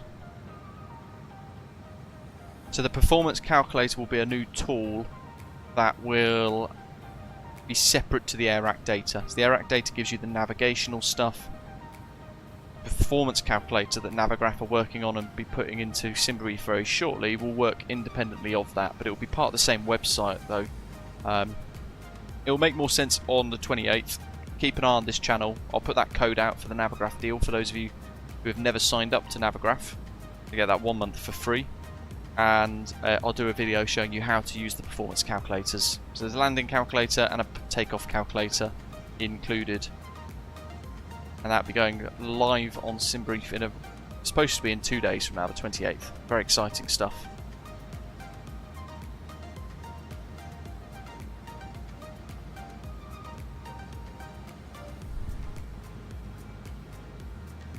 Joey, is that like Ouroboros Jets? Whatever it's called.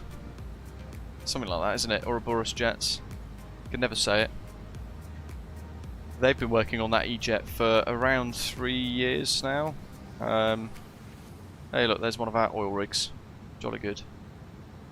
Trying to get to see something. A little bit of life down there in the North Sea. Go to the other side. What we got?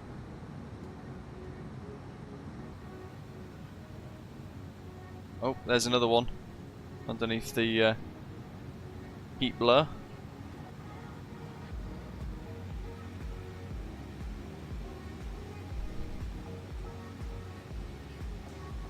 Yeah, it's pretty neat, Luke. It's a really impressive feature that they've been working on. And that's the thing, SimBrief has kind of been a bit stagnant for a couple of years, and now Navigraph have bought it off the guy that created it.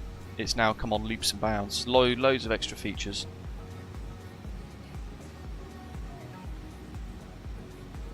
Once we've done the poll for tomorrow, for those of you flying along, I'll do another poll in the live chat to help choose the DCS map for tomorrow, and hopefully loads of you join. You might only fly on Microsoft Flight Simulator, but it's worth checking out this Combat Flight Simulator DCS. It's really quite cool. Very intense. Big steep learning curve as well. Great on PC.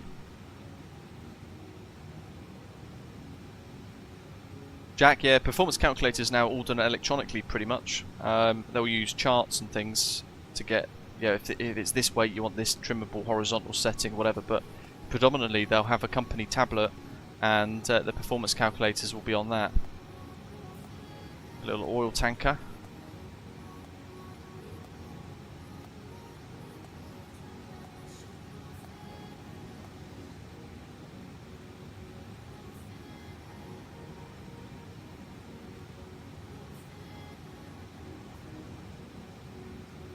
Joe, yes, 28th of May. I'll get a video up on Tuesday covering the new changes as well.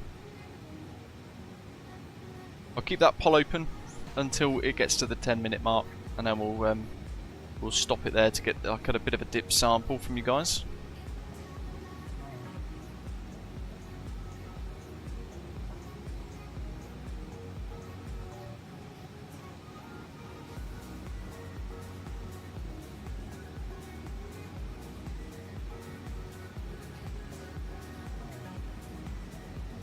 Yeah, I can't currently show you the special, the new performance tools in SimBrief, because they are still being worked on.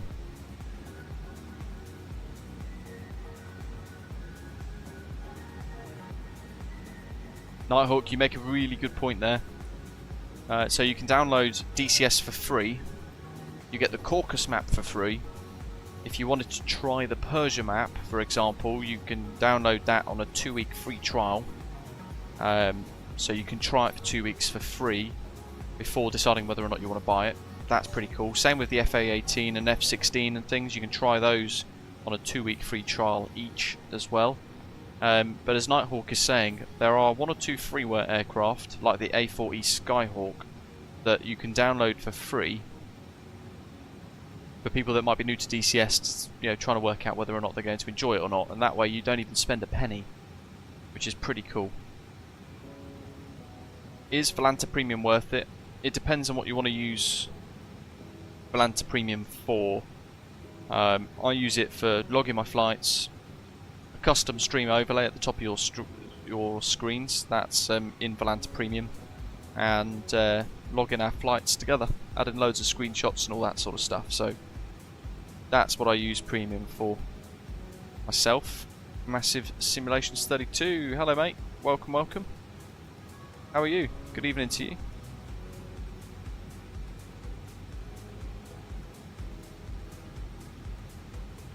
If loads of you want to see the Osprey Airways paint scheme rolled out on the FSSE jets and all that sort of stuff, then I'll have to tap Tapsy up to get that sorted out. Steve says, I can't get the remove chocks button to work. Am I doing something wrong? I'm on Xbox Series X.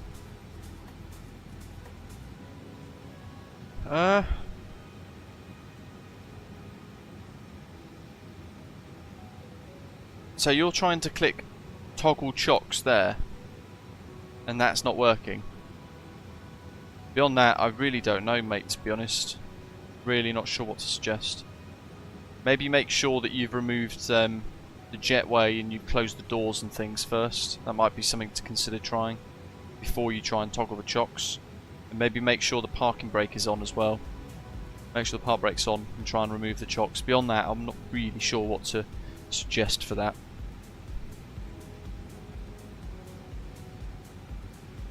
Jack says he remembers when he first started in simming trying to use trigonometry for vertical profiles on descent. My goodness. I wouldn't know where to begin with that. Maths was never my strong point.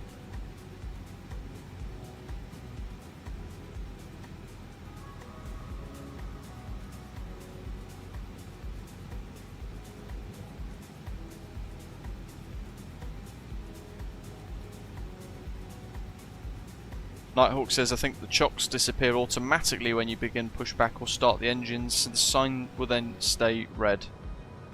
Good to know. It's a very different experience for you folks on Xbox, so I'm not really sure what to suggest a lot of the times. Ah, it's not letting me take screenshots now.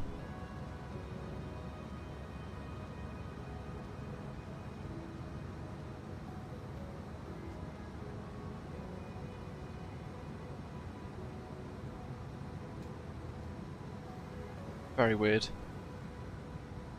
Why is it not letting me take a screen grab?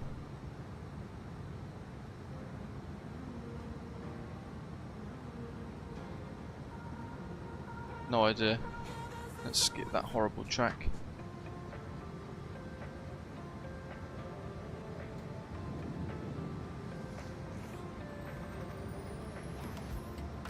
I'll have to give it a few minutes, it'll sort itself out, I'm sure. I mean, LNAV's doing alright at the moment. Bearing in mind we've got this 43 knot crosswind at 350.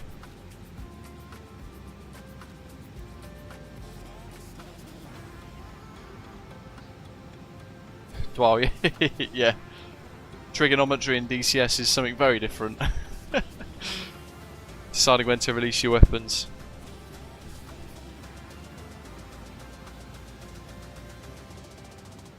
Paul uses second order differentials to work out descent. I'd have to Google what that is.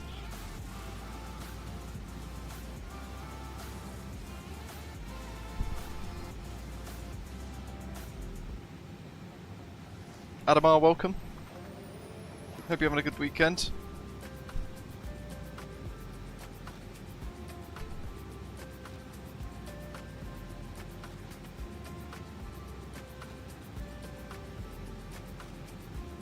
Going to put the METAR command in the live chat to see what we've got into Tromsø at the moment, see how it's maybe compared to our flight plan.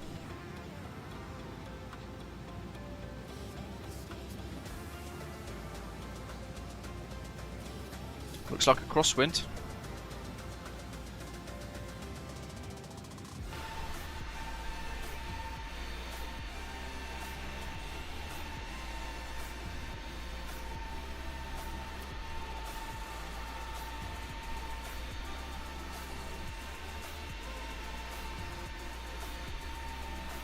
Really good, thanks Adam, always.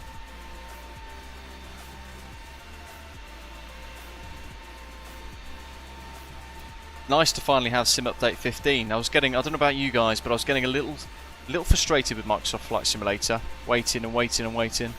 VATSIM update 15, knowing full well that it was holding a lot of aeroplane releases back. Been waiting for it quite patiently, haven't we? So nice to see that it's finally here. It's got the buzz going again, hasn't it, for the sim?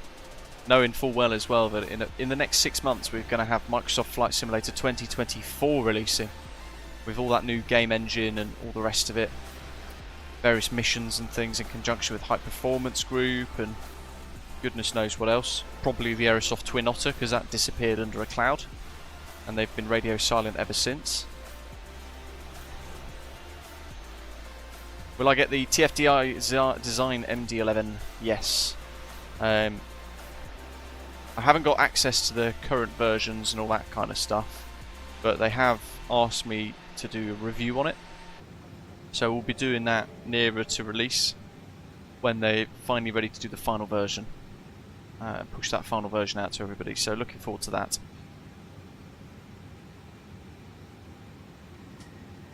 Crikey, lots of you wanted to see an Osprey Airways livery.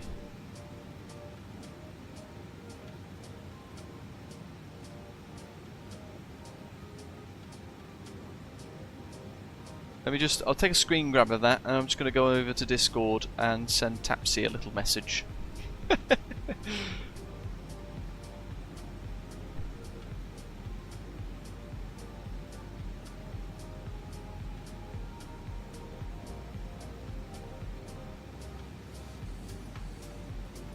In fact, he's typing already, so he's watching. Hi, Tapsy.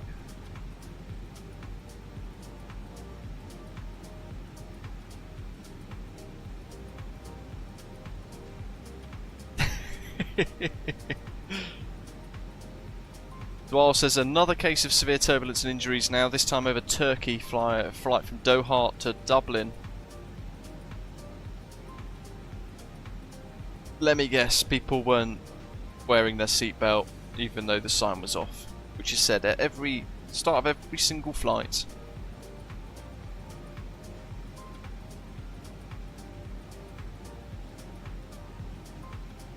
I can't see anything on the news myself. I'll have to look at a few of the feeds and things.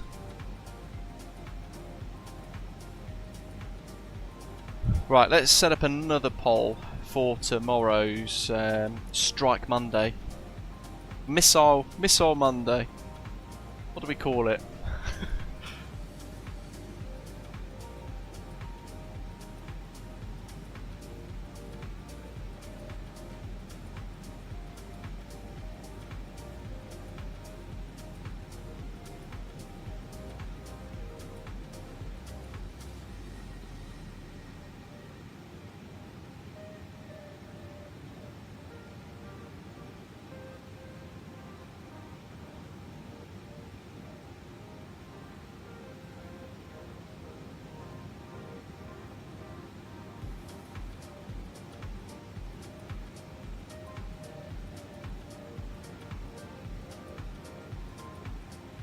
What we got? Sokola, Syria, which last week, by the way, the stream got banned in Russia. Whoops. What a shame. It's kept me up all night. We got Persian Gulf, Marianas. It doesn't let me choose anymore. Well, Caucasus is rubbish anyway, so it only lets me choose 4 options for the poll. Sokola, Syria, Persian Gulf, Marianas. That'll do.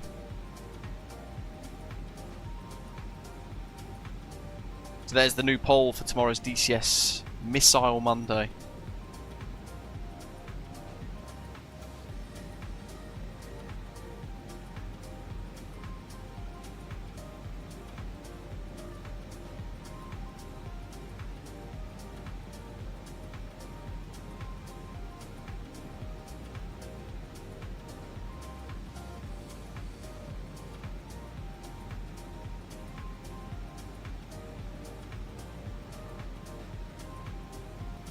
Rab says he had to go and run an errand in the had to go and run an errand, came back and found his A320 floating in the sea. What happened? Have you logged that on New Sky as well?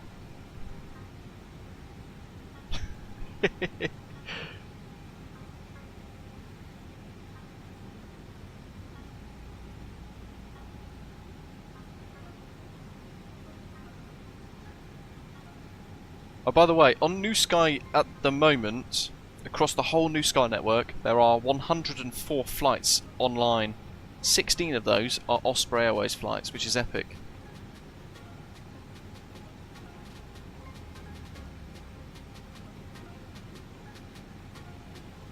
Jack, usual time. We'll go for 12:30 UK time, which is 11:30 UTC.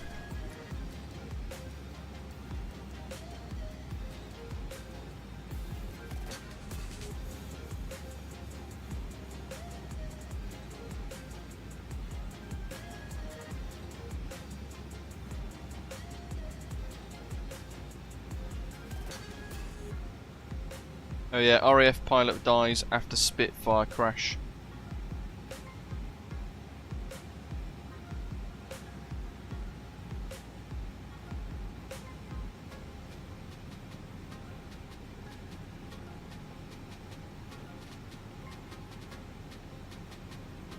They're all about bringing back national service in the UK. I'm all for it.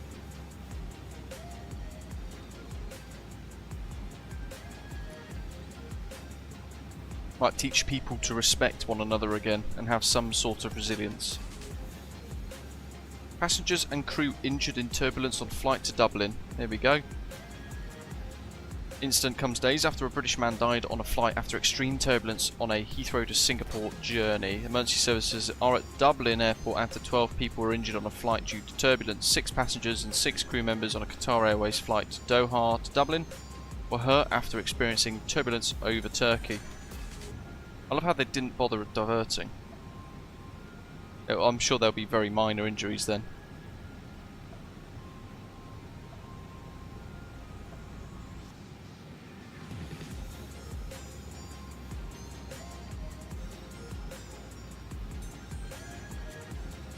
But it's basically the idea is national service and or otherwise it'd be volunteering of some sort to kind of give to society and stuff. Rav says, where can I join from? We are flying over... yeah, Bergen. Or Alsen Vigra. Depends on how quick you can set up. We'll be over Bergen in about 20 minutes. 15 minutes.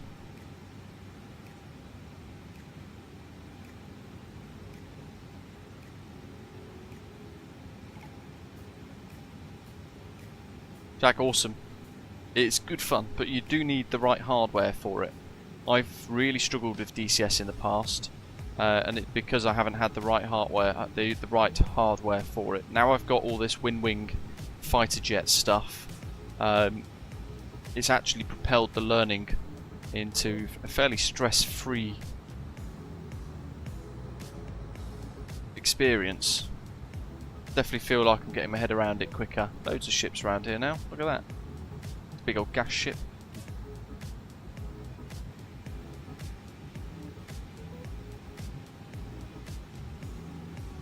There was rumour, wasn't there, a little while ago that the Aerosoft North Sea pack was going to be put into MSFS 2024. That'd be good to see. Oh yeah, Jack. So DCS, it's nowhere near as resource intensive as MSFS. I can run everything on max, and if I wanted to I could probably get 120, 160 frames per second out of my RTX 4090. It's very, very well optimized.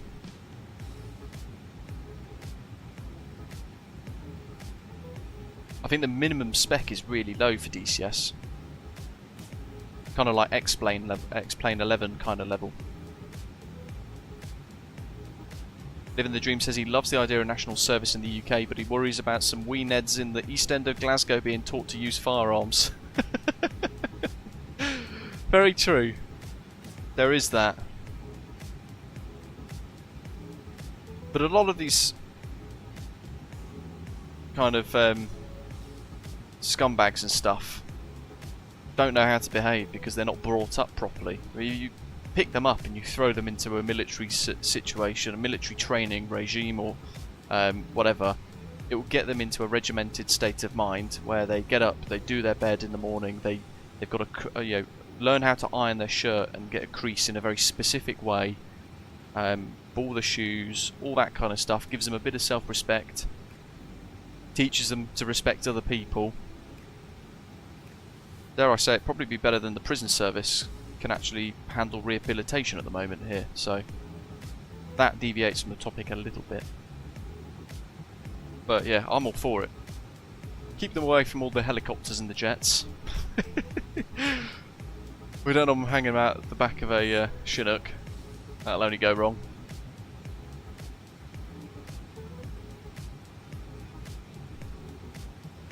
I think something needs to be done, because it feels like society is very much breaking down.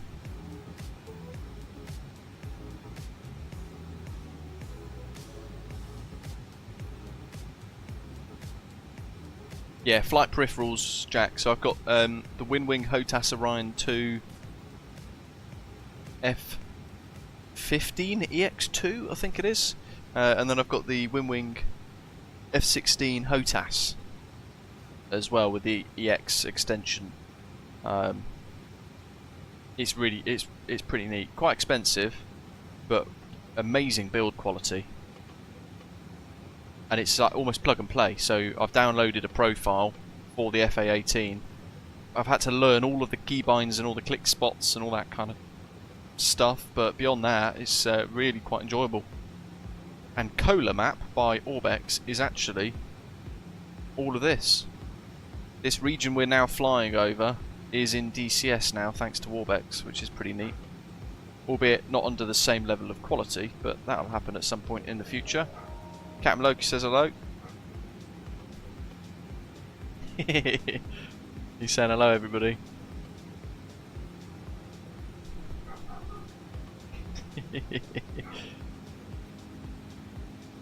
Ian says his eldest has joined the Navy Cadets and is loving it. Very interested in becoming a naval engineer when he leaves school, and he's 100% behind him. Awesome. I mean, when I was growing up, I was in the Air Cadets. From the age of 13 all the way through to 19 when I stopped, and I'd spent the last couple of years as a flying instructor for the Air Cadets, and I absolutely loved it. But at the age of 13, I think you're kind of just starting secondary school at that point, and in my experience, it's very much a balance between how you turn out. At that kind of age, you can go down one path or you can go down another quite easily. The Air Cadets taught me the kind of RAF mindset, discipline, resilience, all of that sort of stuff. And arguably, that's probably why I'm where I am today. Absolutely, Jack, yeah. And what's been a bit of a shame over the last sort of 5 odd years is the government have taken a lot of the funding away from these organisations. So the Air Cadets, paid for by the Royal Air Force, now has a lot less money in it. So a lot of the flying stuff has gone. All of the aircraft I used to fly, the RF Vigilant T1 motor glider, they don't exist anymore. They've all been scrapped. So beyond University Air Squadrons flying the Grob Shooter, there isn't any other flying training in the Air Cadets, which is a real shame. A little rainbow there down below. That looks pretty cool.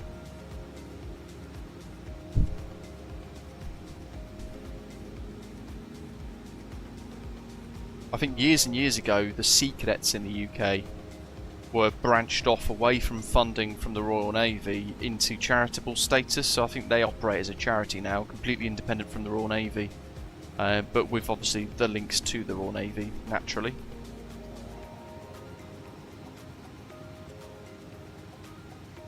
And it is recognised that they are a recruitment mechanism into the forces as well.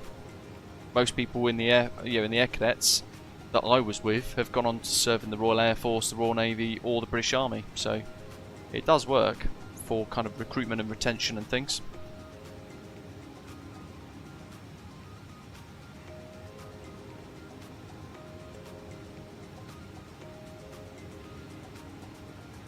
Nighthawk, got a glider pilot and a VFR aircraft license through the Air Cadets in Canada a long time ago. Awesome.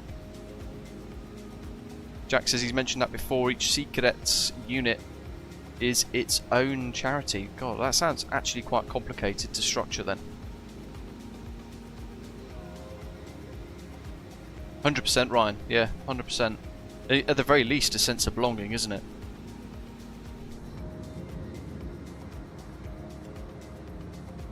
And in the hands of like the right instructors, the right mentors and all that, it definitely shapes people into good adults.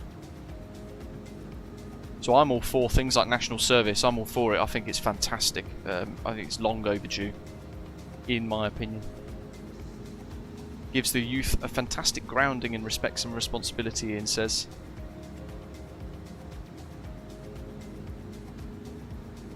Little stutters coming in every now and again, which is interesting here.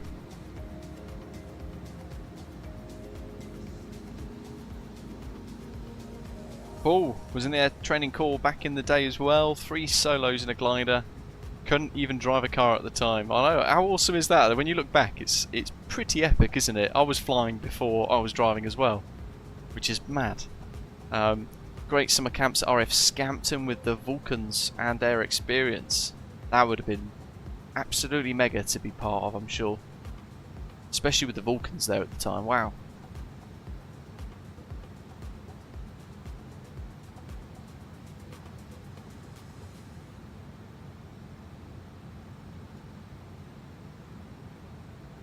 Jack, so the structure of the Sea Cadets then being each branch or each unit their own charity, does that mean that, you know, kind of, do you want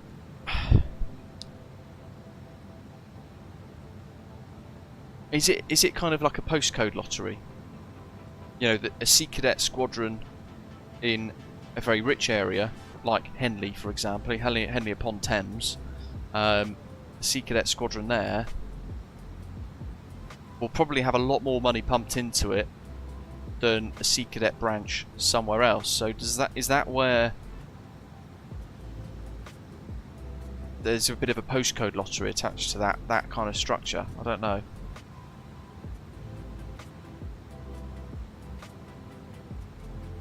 Whereas the Air Cadets, the current structure of the Air Cadets, as I understand it at the very least, is there's a bit of a focus on, it's more of a centralised budget distributed into regions, or wings as they're known as, and then they then distribute the money to the squadrons equally, depending on how many people they've got on their subscription list.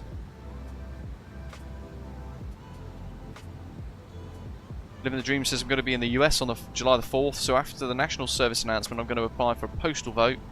National service is part of many other countries, so bring it on. Jack's saying there in response to my question to him there, saying it is to a point, but with them being charities it unlocks a lot of community funding and grants which are otherwise unavailable. Interesting. So actually they probably benefit from it even more, and as you're saying there, he says Jack personally thinks the Army Cadet Force and the Air Training Corps would benefit from that model itself. That way, if you want kids to go glider flying, you raise enough money to buy one for your unit, and then they can lease it out to other units.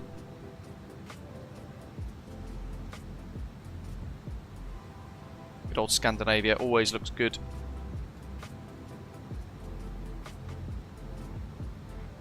And we've still got Polaris. We'll be tuning into them imminently. Bergen's down there somewhere. We've got all the fjords down there.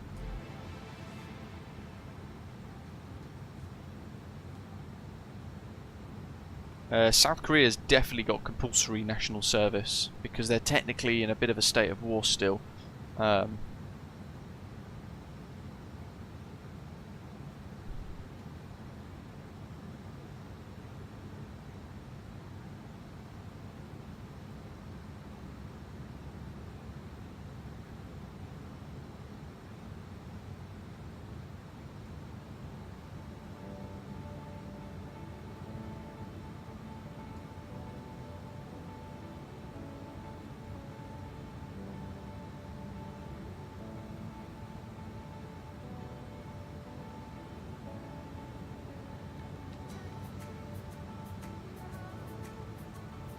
Singapore as well.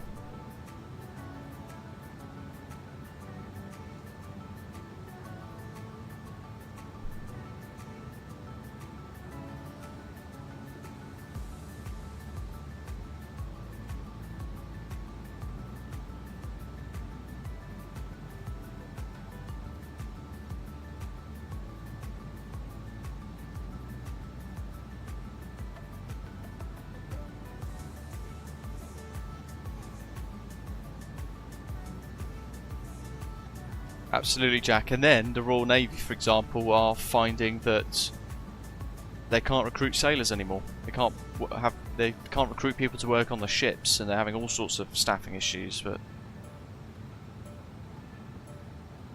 I think part and parcel of that is because the degradation of funding over the years for the Air Cadets, the Army Cadets, the Sea Cadets, it all dropped off. I think that's all now affecting recruitment and retention into the armed forces as it is at the moment, albeit at a time we kind of need them more than ever to maintain stability. Paul says, did you ever get air experience in Chipmunks or was it Bulldogs? For me it was the Grob Tutor. I did a little bit of proper gliding in the Viking as well, but I went on to the Vigilant and I did my my kind of instructor stuff through my VGS at RAF Cosford on the Vigilant. Gold 633.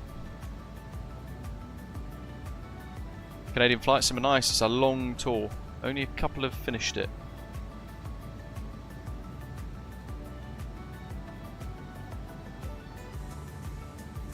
How are we doing with that poll? It's been going for a little while now, hasn't it?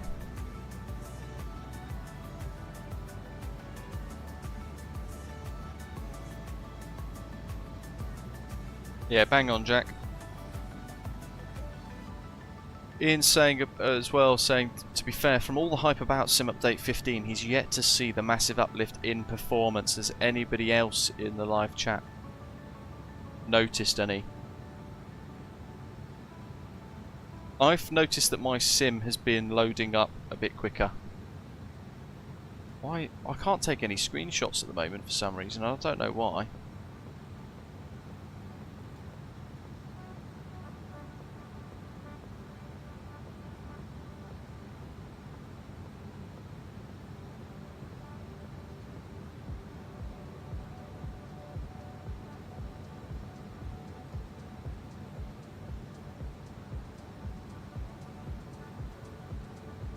It's not allowing me to capture.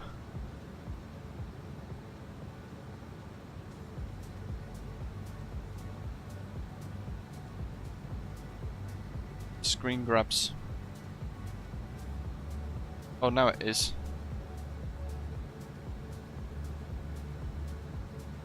So I wanted to get a screen grab of this because I mean that looks absolutely stunning, doesn't it? Flying over this. Look how realistic that looks.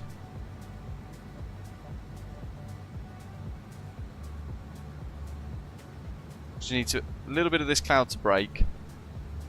Maybe it's on the other side. It's quite spectacular, that. Innan 118 405 first Scandinavian 7383. All the Polaris and Red Nose 24 Zulu. 707 Liner says he's hello to you, saying he read performance in Sim Update 15. He's seen a good 10 to 15 frames per second improvement in the flyby A320neo. Wow, that's mega. Scanner 65 Papa Polaris, descend when ready, flight level 120 and clear direct Titla, initial approach fix ILS 19er side. Hello, respect ILS 1 right direct Titla, descend when ready to 120. There we go, can finally take screenshots again, jolly good. Like 1 Yankee Kilo, Polaris, hello. 724 Zulu, descend flight level 120, bit of turbulence. cleared Lunit for Mike. Is that a bit of wing flex as well? And level 210, cleared Seba for Mike, Red Nose 24 Zulu. Red Nose 24 Zulu, you cleared Lunit for Mike and descend flight level. There's a little bit there, it was dancing around a tad, wasn't it? Level 120, Lunit for Mike, Red Nose 24 Zulu. Correct. Nighthawk says his iniBuilds A320neo is now doing S-curves because it went off track. I guess that's where the default autopilot's now coming in, making a bit of a mess of it. Yeah, I'm pretty much with you, and I haven't even finished this first flight 707 liner, to be honest. I think for those people on Xbox it's fantastic, but if you're on PC, just download the Flyby-Wire A320neo. It's also free, but my goodness, it's good. It does everything you want it to really well. Flight level 120. When ready, descend flight level 120, pneumatic 761.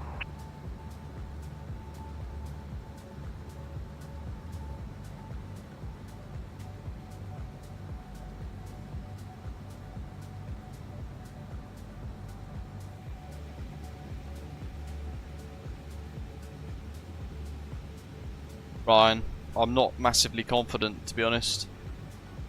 They haven't solved some of the bugs with the A300-600R, so I'd like to see them solve those first.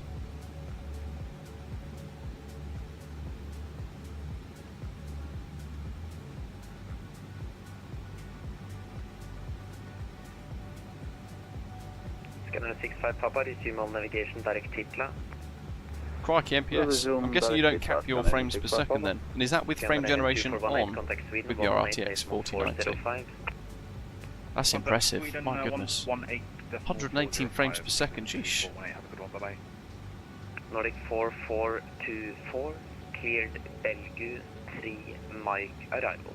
When ready, descend, flight level 120. Cleared by the Belgian 3 Mike arrival, and what was that altitude? Nordic 4424? Nordic 4424, when you catch the top of descend flight level 120. Runway 18 in Tromsø is what we're expecting. Oh yes, now we're talking. There we go, that's what we want. Polaris Control, good afternoon. Lufthansa 374 inbound Erecma, flight level 330.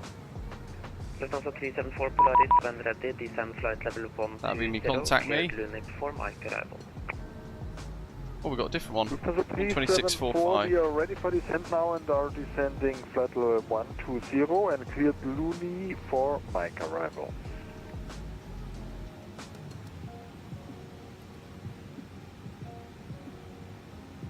Is it a different Polaris on 2645? Polaris Control, good afternoon, Osprey 165 on flight level 350, currently south of Zekra. Osprey 165, Polaris, hello, clear direct Barbie.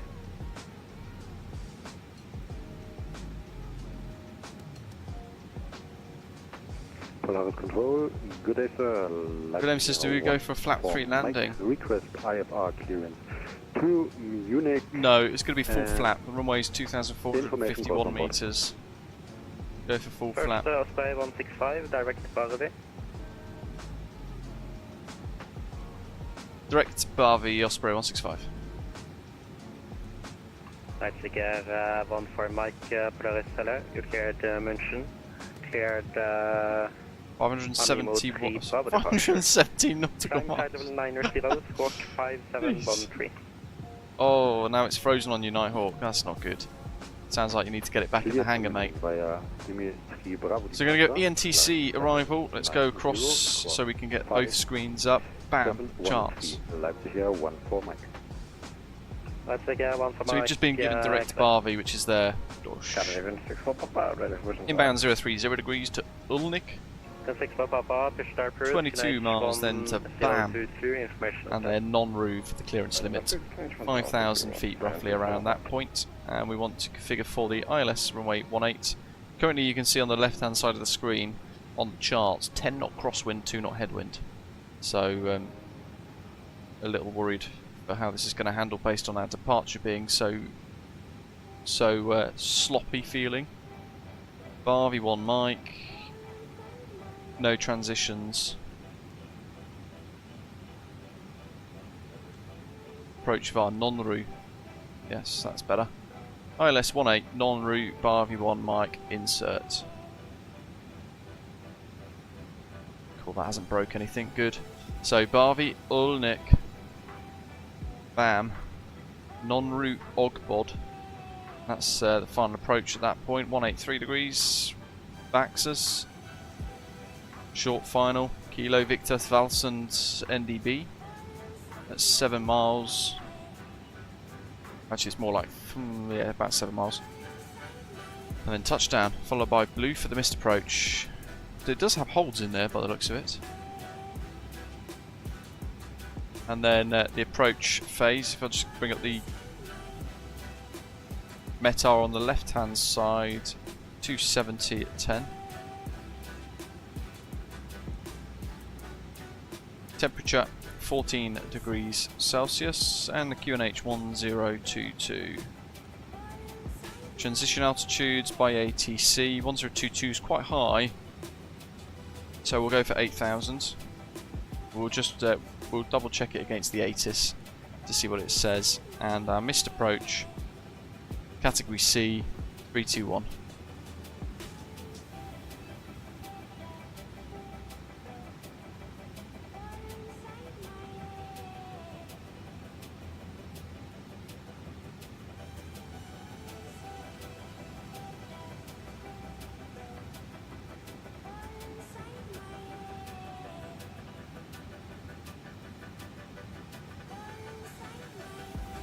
That's briefed.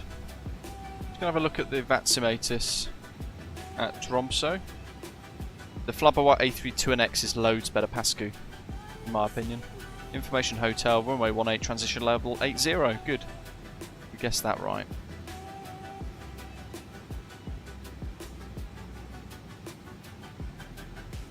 It'd have been really good if it had a data link, but I just realised it doesn't. Let's get them seatbelt signs switched on.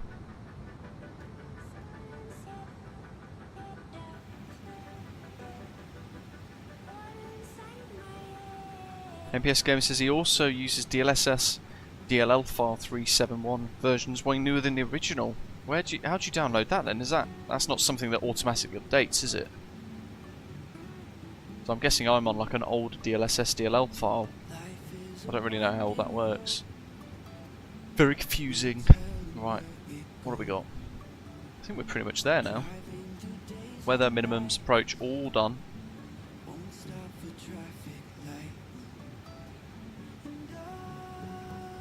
Well, 37% of you say you want the Persian Gulf tomorrow.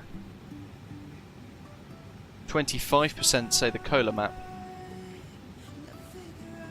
So it all depends on where the FOIA servers are. So if the FOIA server for the Persian Gulf has rotated round into a situation whereby it is nighttime, there's no point of us kind of jumping into that, because it would just be a bit of a mess. In which case we'll jump onto the Kola map as the second option. And then Marianas, 20%, followed by Syria.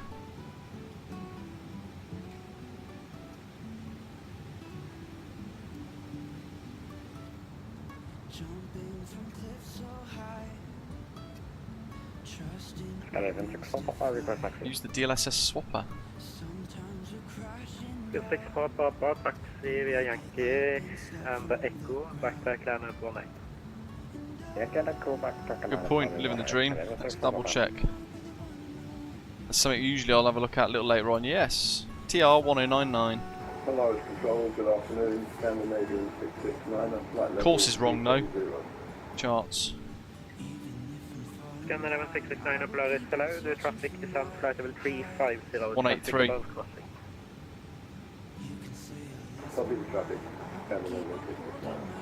Not ideal. But I found that in the Ladder VFR A340-300 it does the same thing, so I think it's just a very weird ILS bug with the autopilot stuff. Never really understand it, but I think certainly it's looking at... We'll notice that figure will change as we get a bit closer. I don't know why it does it, but it does. Mach 0.75 Osprey 6 Alpha Mike. I don't know, Jack. Oh, it's by candlelight apparently, even if the sky's falling down. On Epidemic Sound. God, we got already people going into Tromsø. Amazing. Can the 6 for Papa information traffic test mode fine, so we are not have any delay. Couple of traffic cars. Can't see if where the other aeroplanes are. Getting bounced around all over the place. Just have a little look at the wind, the wing flex. Hey friend, if you do not need backpack, then you can also depart from He says as the turbulence goes away. It's always the way, isn't it? Big thank you to everyone who's hit the like button so far today. Appreciate it. Good to see lots of you enjoying it. That's some nice wing flex. Minimum approach speed, approach for takeoff.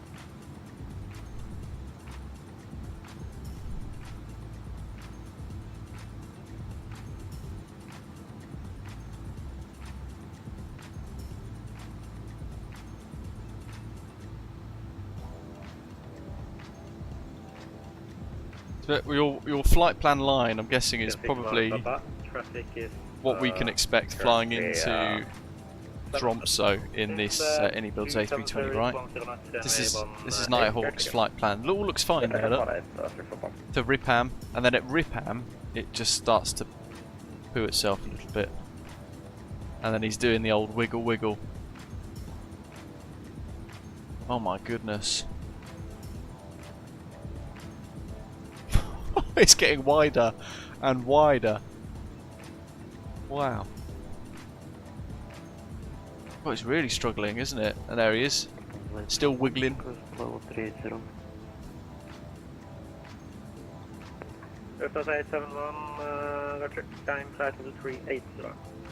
Wiggling his way into Oslo. Thank you.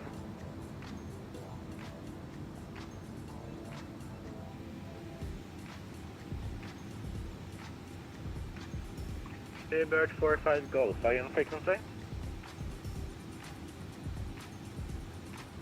Roger, sorry, yes, I'm on frequency, Bird 45 Golf. Bird 45 Golf, hello, direct to Barvi, report Mach number? Barvi. Bravo Alpha Romeo Victor India. I struggle with that as well. Okay, Roger, Mach 755. Bird 45 Golf, Roger, Mach 77 or greater, direct to Barvi. That's Bravo Alpha Romeo Victor India, correct? Hey, firm, and Mach 77 or greater. Mach 77 direct Barvi, Bird 45 Golf. Osprey 6 Alpha Mach, Mach 7 6. Mach 76 Osprey 6 Alpha Mach.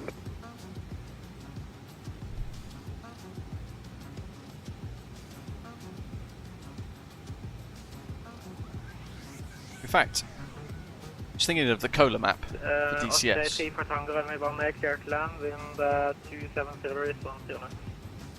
Archangels is there, so if I just hide this, that's Bergen. 6 for Papa, thank you, 1800. 6 for Papa, thank you, climb yes, Christiansen, Bodo. Bodo. Platform 38, so it's Canadian 6 for Papa. So that entire bit of landmass here, 722, all of this, including the Norwegian Sea on the left, is all part of, including the White Sea, and a little bit of this Gulf of Bothnia is all on the Cola map, in Murmansk and Kirkenes. Pretty cool.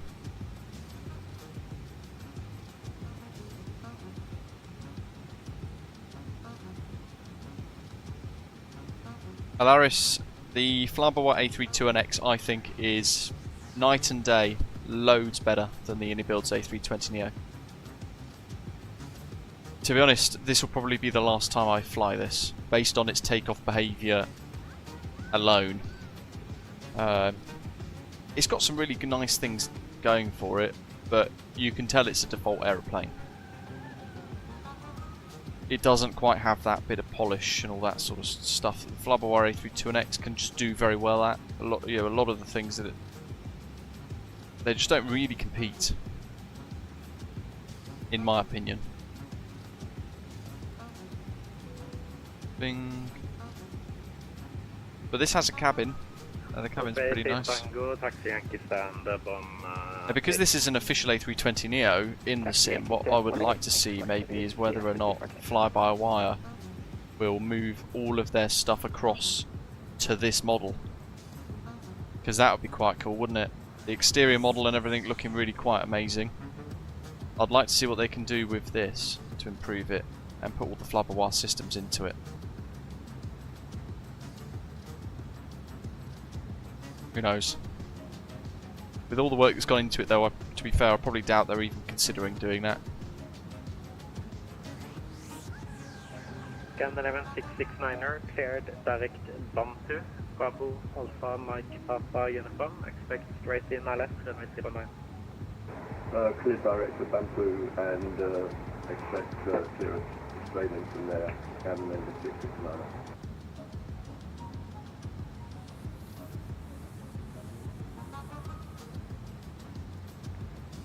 Lowest control.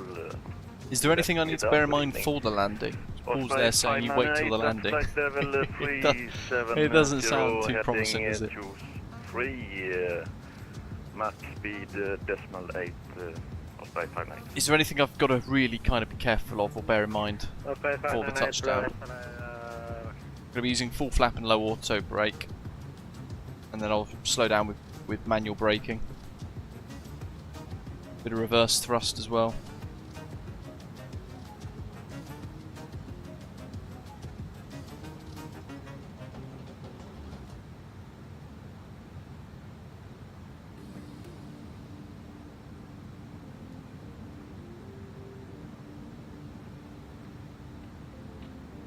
Lowest control, I don't heard so much your comments. I only said hello. He's just saying hello. That's what he's saying.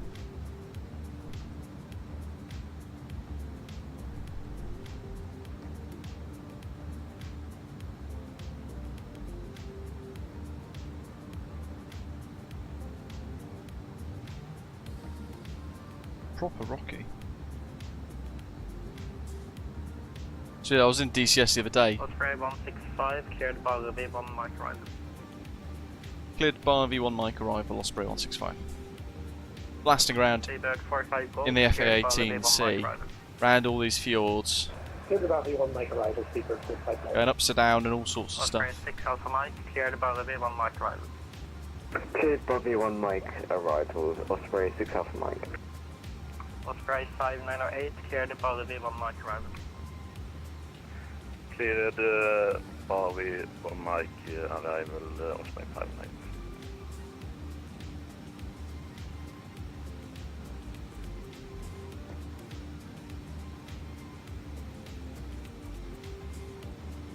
Also, as he said, the new landing model is aileron tip into wind.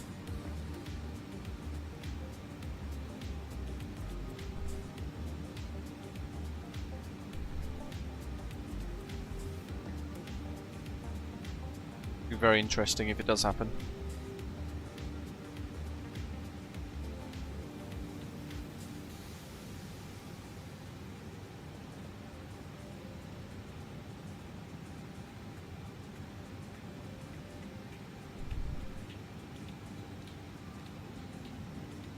Going max 7.8. Just kind of still got. I mean, people forget how vast Norway is, how long of a country it actually is. We've got Trondheim down here somewhere, which I'm just looking for. Let's go on for Mike, Christian Star Cruise, QNH 1022. Information with that. Information order check. I think it's there. Thank you. I think that's Trondheim.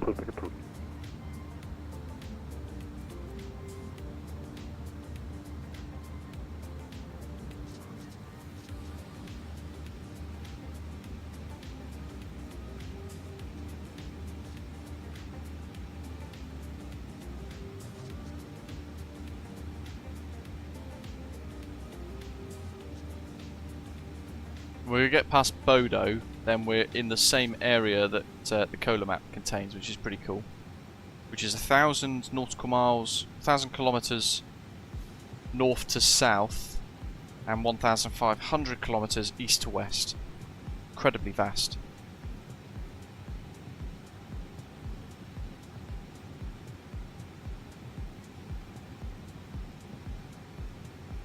I was thinking though, after about 30 minutes of flight in the FA-18, you're kind of without loads of fuel tanks, which then means you have less weapons. You're kind of desperate to refuel.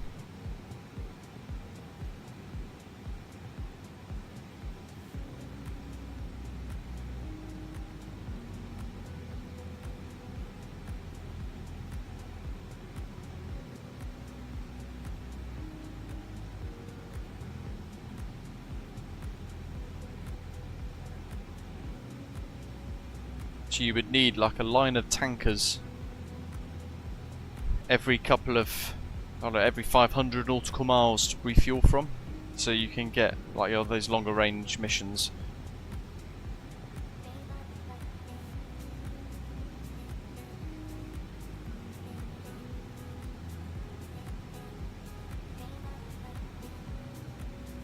Which is where things like the Persia Gulf map are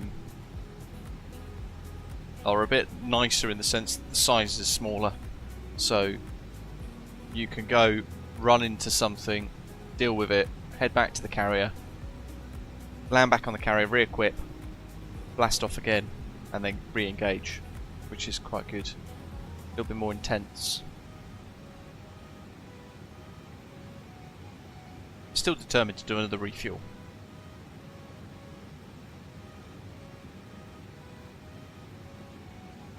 Air to air.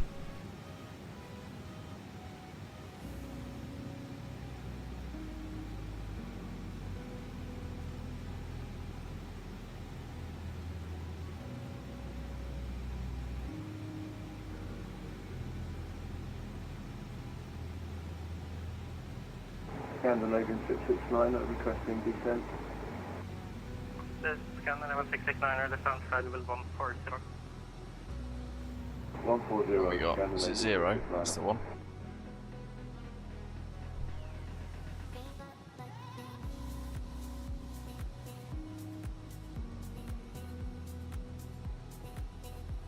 Well, it sounds like a massive weak point with this A320.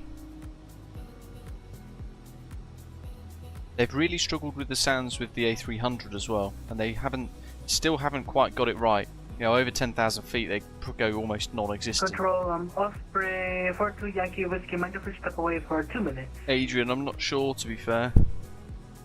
Really not sure. I think because the amount of work that's gone into the A320neo version 1, they probably won't. 42 Yankee Whiskey. Polaris Control, very good afternoon. Osprey 2472, flight level 370, 34 nautical miles to the south of Victor India Golf. Osprey 4272, Polaris hello, squawk 4471. Christopher, hello mate. The frame around the cockpit windows looks really low polygon. From the outside, or certainly this little, the kind of rear window in the flight deck there, from this angle looks really quite poor, doesn't it? It doesn't look quite right.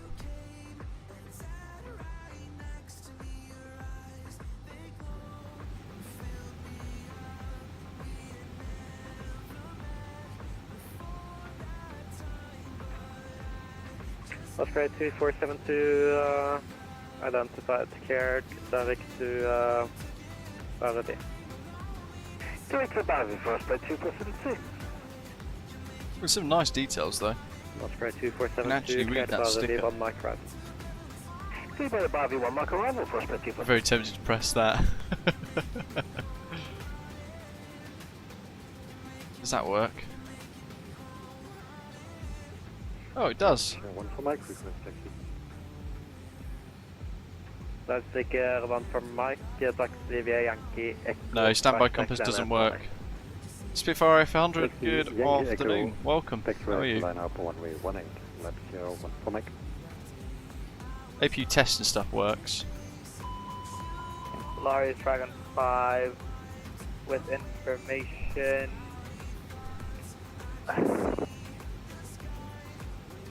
What else? Sorry, information EV on board requesting clearance to Finland by traffic. Dragon 5 Polaris, hello, cleared Willum, Amimo 3 Bravo departure. I mean, that opens. Time flight level 90, squawk 4250. There's a Finland via the There's a 3 Bravo departure, it should climb. Where is it? Level Got landing gear 90 pins there. 4250. Disc stowage. Dragon 5. Good to know the gravity gear extension doesn't. Does it work? 1022. Yes, it does. There's a click spot there. Should then activate that. I'm not going to click it though. Got a habit of that. There's a key there. Now this is a kind of thing that it shouldn't do, but I find it ever so frustrating. Don't put the key in unless you're going to tempt people into trying to twizzle the key and opening this, because it kind of makes it look like you can open it when we can't. Is anything inside? It won't let me go in. So yeah, the key's pointless. Just have it locked without the key.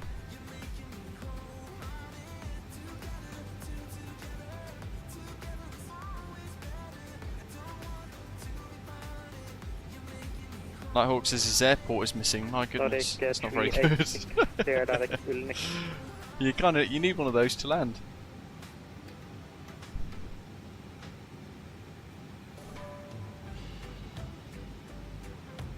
Nordic 386, direct to Ulnik.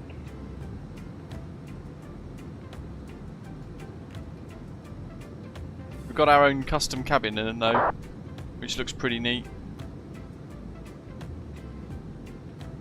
Complete with safety demo card. Nordic 386. And a rather nice looking cabin. Let's have a look down the back. We've not actually experienced the back yet. Oh, there is freeware app on flightsim.co, mate. There's a Sauron enhancement of the area, and there's also the freeware airport scenery, which is really good. And Osprey for 2 Yankee Whiskey back in the cockpit. Osprey for 2 Yankee Whiskey, watching.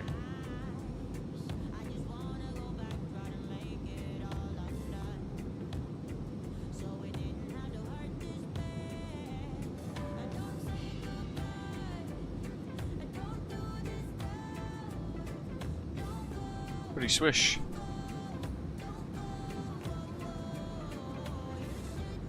No, I do like the cabin a lot. I think this is pretty neat. I'd love to see a cabin inside the A320neo at some point from fly-by-wire. I think that'd be really quite nice to see, wouldn't it?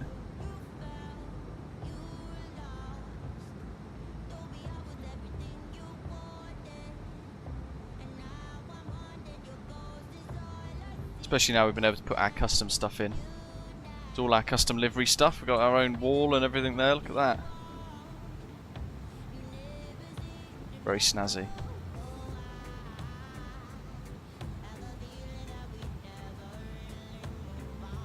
I think, is it the A300 where you can turn the... Oh no, it's the Just Flight 146, isn't it?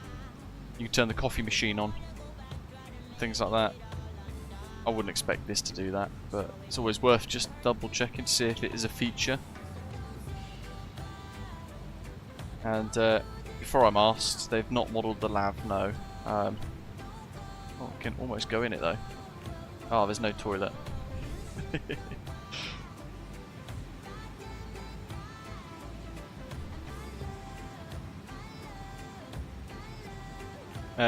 Christopher Levin says the window rail is called the secret fridge, as it gets really cold during the flight, so you can use it to chill your drinks. For Aviation's asking, how do you get the custom cabin? So it's for PC users only, from what I understand. You have to go into the marketplace and download the cabin enhancement mod, basically, from the marketplace, and that will then put improved textures and a cabin into this version 2 A320neo instead. Rab's having a nightmare with the Just Flight 146 porpoising. Crikey, what's actually happening then? Is there like a certain trigger or... No major issues with it just yet, Mark, to be fair. Some of the little things we have had, like the takeoff, very frustrating. And the fact that it couldn't do the departure. Even though it was correct in the nav display. Just didn't want to fly it.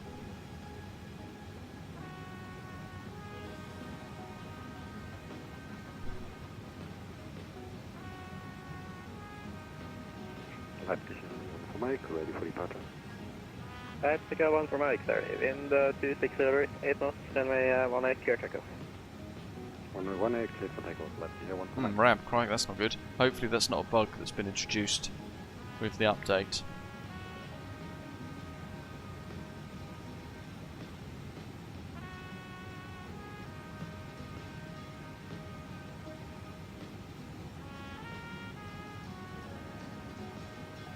We're in DCS Cola Map territory now, all of this. Scan 11669er, descend to 6,000 feet, QNH1019er, information Delta. Descend to 6,000 feet, QNH1019er, information Yeah, I think the Delta. CRJ is great, Mark. Certainly, as you said there, with the Boris Audio Works sound pack, but they've not updated it for a long time, and an update for the Aerosoft CRJ packages are well overdue, to be honest. And I don't think what they've done is good enough, given the price. With the problems that we face nowadays with that CRJ, because it's a really good aeroplane, and I've had a good amount of fun with it as well. For a little while it was my favourite aeroplane in the sim, actually, to be fair, before the 737 came along. And it now... I flew it a little while ago, and I found that it wasn't really wanting to fly the LNAV particularly neatly. It was almost doing what's happening to Nighthawk at the moment with his A320neo version 2, where it's going kind of sideways and it weaves left and right of the track line quite a lot. Jack, yeah, DCS is military. It's combat flight sim basically. And it's all about missions, multiplayer servers as well, where you kind of all get together and you can go and do missions together and carrier ops and all sorts of stuff. Really, really quite detailed. Passing altitude 2,800. And I know it's not everybody's cup of tea. Your last Sunday's live stream at DCS. Probably one of the lower viewer figures that I've had for quite some time. But it's really enjoyable. Yeah, it's a hugely steep learning curve, Jack. The flying element, you'll find actually is okay, and you'll probably learn the procedures of whatever aeroplane you choose fairly easily, to be fair. It's all of the depth of systems and learning the weapon systems and how to arm, set the fuses, use the laser targeting pod, all of that stuff behind the scenes that's really quite complicated.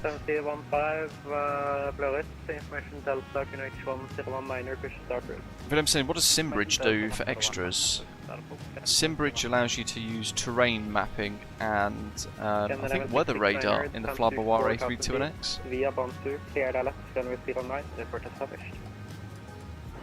Descend to 4,000 feet, cleared ILS approach. Oh yeah, proper rabbit hole to go down, Jack. Leonardo Mad Dog is really good fun, Mark, yeah. Crazy expensive. But yeah, very, very deep system simulation. The textures and the sounds are very poor quality though. And they said to me 2 years ago, roughly, when I got my hands on the Mad Dogs, they said to me they were working on those as a priority and they've not done that yet, so a little disappointed.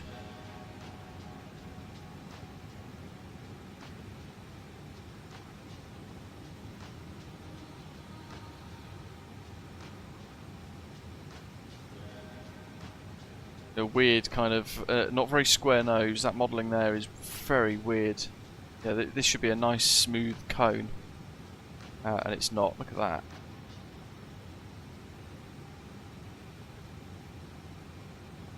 Even kind of zooming out, it's really jaggedy. Actually, I can't look at that anymore. That's terrible.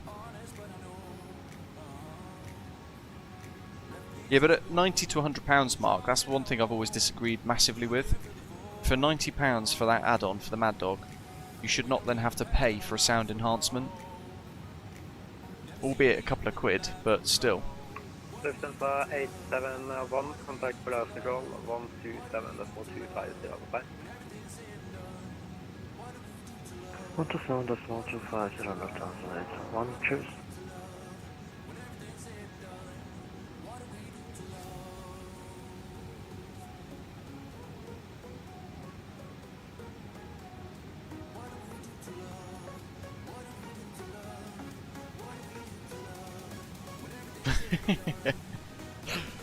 You got some great wallpaper skills then, Jack, yeah?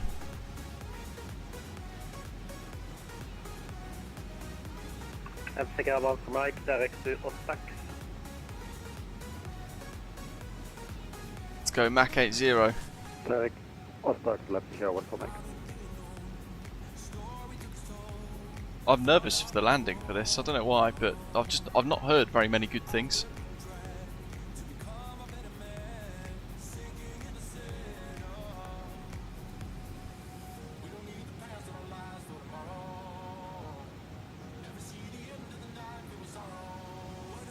As long as in the Tate Modern it's that bad, my goodness.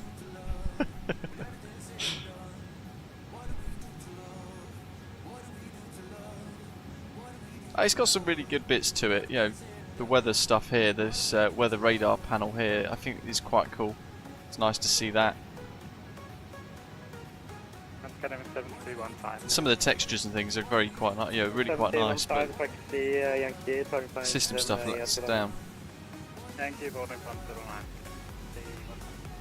Ashton, good. Were you in the iniBuilds A320 as well?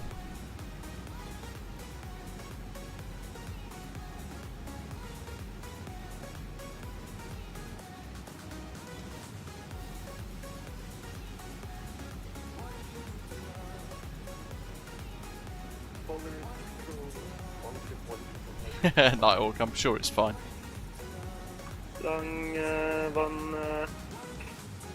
Long ship on your phone. Polaris Alliance, squawk 2457.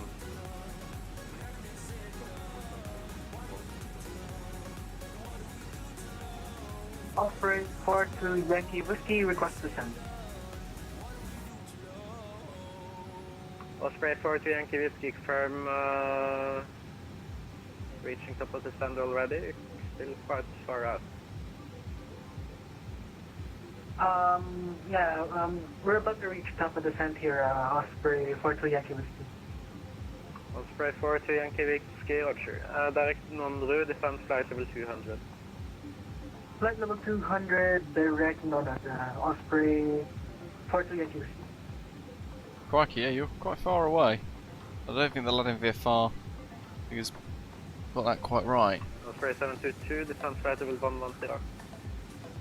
Still flight level 110, Osprey 722. You're only at Bodo. Got quite a way to go. Oh well. Nice gentle descent. We've got a Norwegian 386 ahead of us to the right. That's going to Tromsø. It's kind of slotting in between myself and Zato. So Zato's further up ahead. There's a Norwegian over there somewhere below that bit of Cirrus. It's kind of just coming in towards our routing to slot into the queue. Scan 117015, line up 909. Looking on Volanta. 7 miles 5. Version 8 miles 5. Line up 7315, will be ready for miles 6.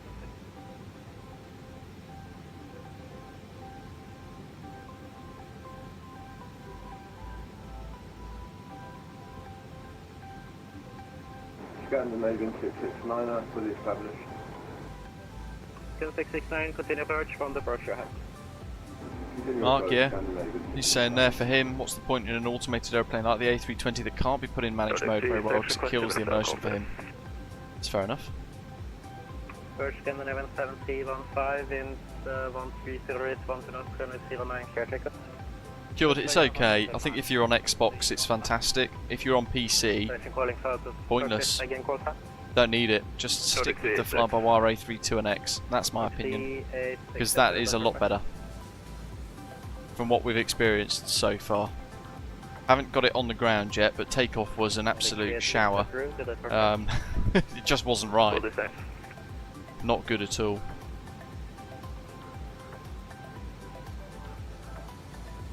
And the departure, I had to hand fly and then do a direct to because it buggered it up itself. It made a right mess of the departure.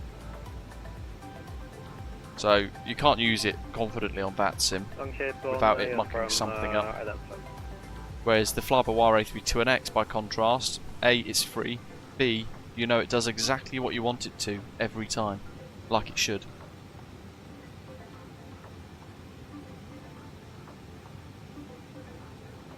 And the sounds. Cockpit, Osprey 600 Mike. The sounds of the A320neo, really good. Scanner 1669er, wind 13 0 is 1 knots, runway. Mark, bear with. So for anybody watching, if you've never downloaded anything off Contrail before, I'll just get a code. There's going to be a link and a code in the live chat. Because Latin VFR's products, for example, Mark, are in are on Contrail. So that link in the live chat is my affiliate link, and that helps support the channel at no extra cost. But this code that I'm about to put into the live chat, there it is, that gets you to one use only code for every single person.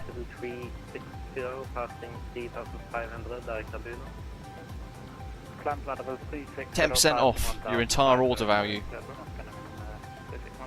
So if you're new to Flight Sim or you're new to Contrail and you're going to download things like the Latin VFR A321 for example, or whatever other products Contrail sell, if you've not used that code yet, throw that code into your basket, you get 10% off your total order. So things like the Latin VFR A321neo, Mark, you can get that on Contrail, and that will get you 10% extra off that code there. And if there's any other sceneries and things that you wanted to buy throughout that, with that order, then you can do that too.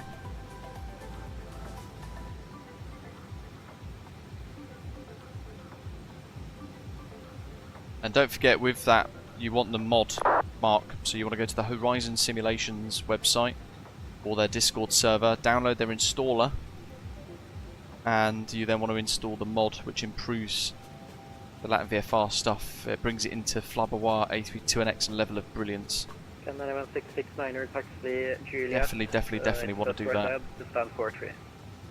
Juliet, stand 43, Canon 8669, thank you.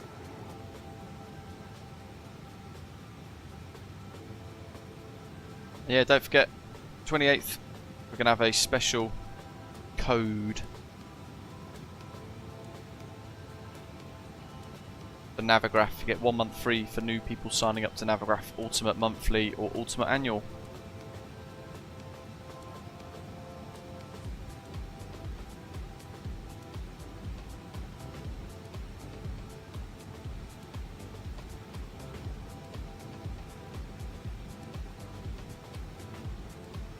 Once you've purchased it, Dragon 5, taxi, the Latin VFR A321 Mark, you then want to go to that website in the live chat and download the Headwind Simulation installer, as Ian's saying, and that will allow you to then install the Flyby mod into the Latin VFR A321neo through Horizon Simulations.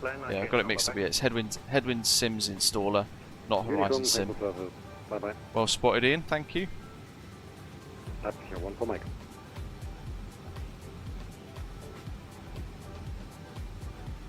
No worries, Mark.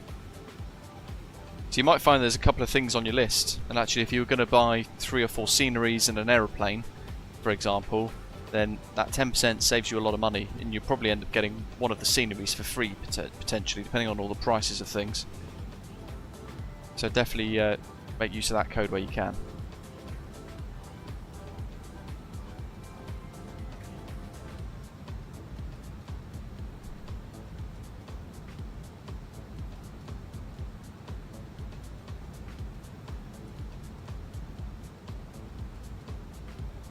What's it going to be, Matt Badger? Do you reckon it's going to be an improvement? Is it going to be calmer?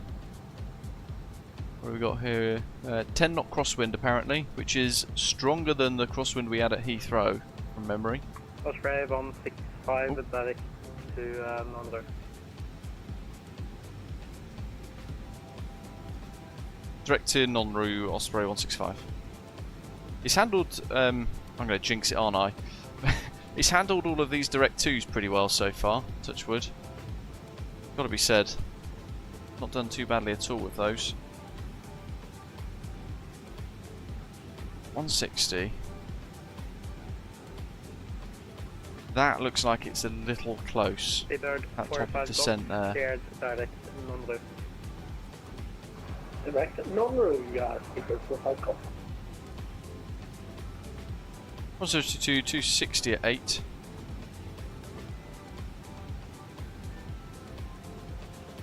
Transition 8, Barrow 321, full flaps. I'm just going to go to config 3, see what it does here. 5, So that's supported.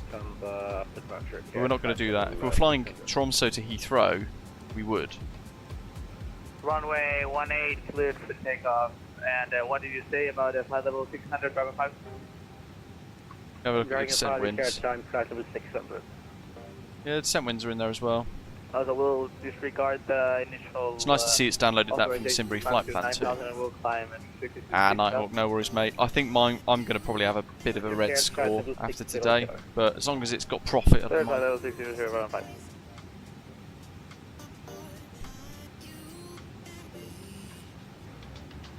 Yeah, exactly, Jack. Yeah, we're praising it for doing a direct 2, but it's because it's a default aeroplane, so I expected it to break. But it should, as you say, it should do it fine anyway.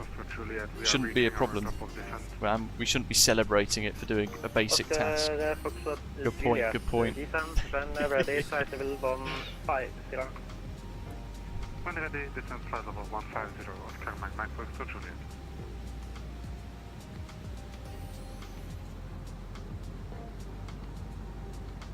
So in the winter this year, British Airways are launching this as a real-world route. I think from returning too far. The direct is from December. November Oscar November Romeo uniform. Yep, I totally agree that iniBuilds A320 seems to have a mind of its own. Can you give me vectors, please? Doing a 025.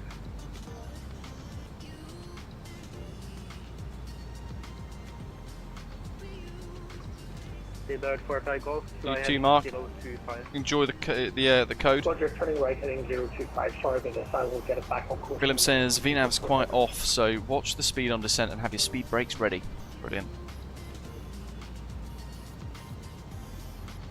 This is very much... Oh, this is going to sound really bad, isn't it? I don't think they're that much better than Latin VFR at creating aeroplanes.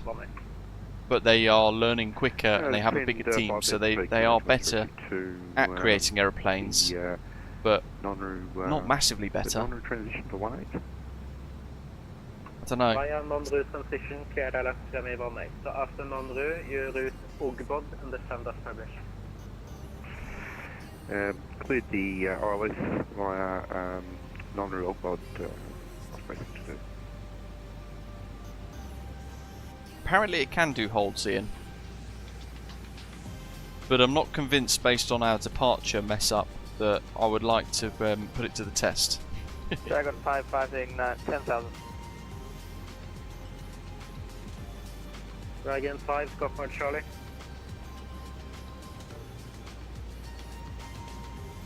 Dragon?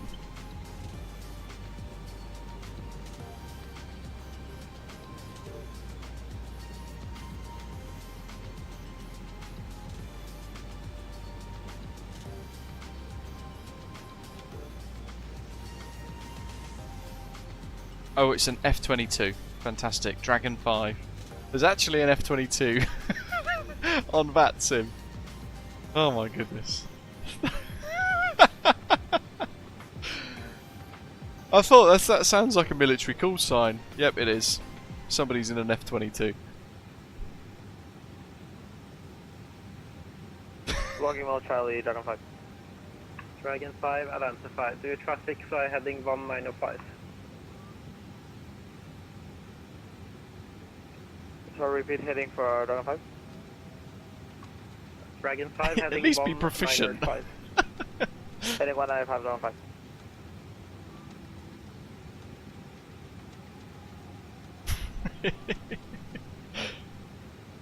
Yeah, brilliant at making airports, Willem, absolutely. Which is why their texture work Nordic 386, descend when ready. in their aeroplane is exquisite. It is really, really good. Descent level 200, Nordic 386.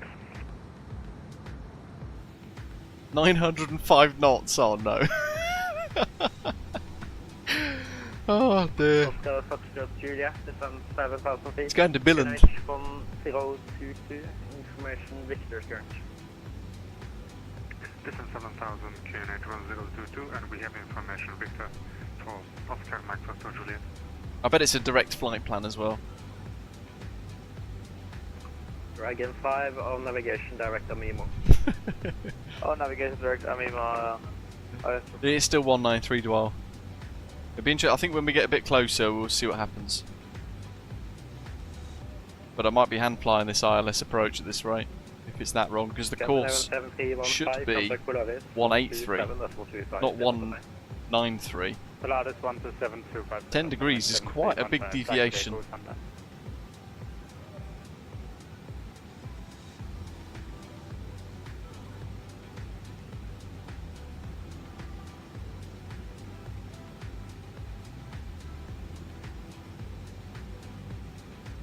Ed, good to hear. Really enjoying the new update, he says. Dragon 5, for information, you're deviating from route Amimo and entering Swedish airspace. Please redirect Amimo. Oh god. Try proceeding direct Amimo Dragon 5.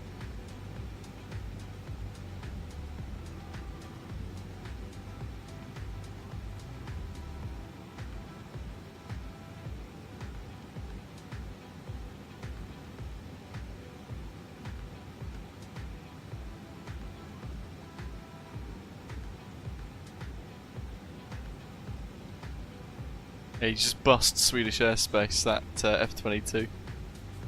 Osprey 2 for Yankee Whiskey, report indicated airspace.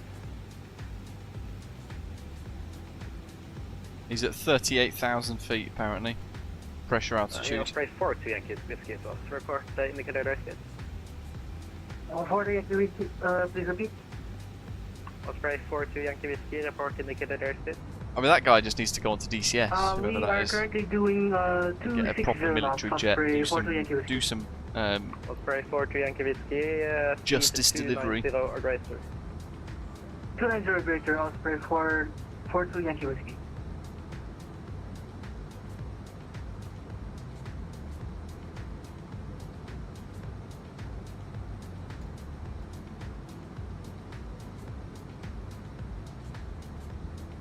That's the other thing, he's probably done afterburner from takeoff all the way to Billund. Whereas in reality, it'd be burning through fuel so fast.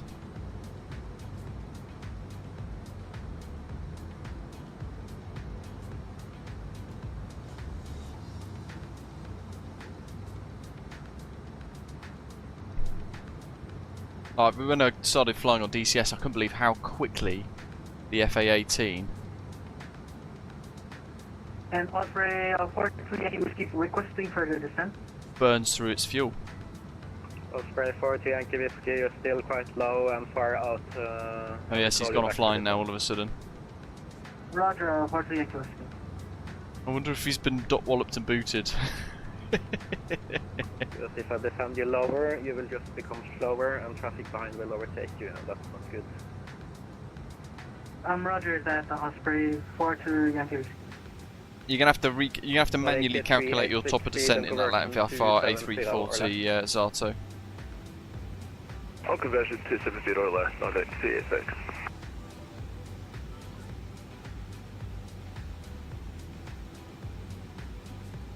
Canada on 6 for Papa, request 5 there.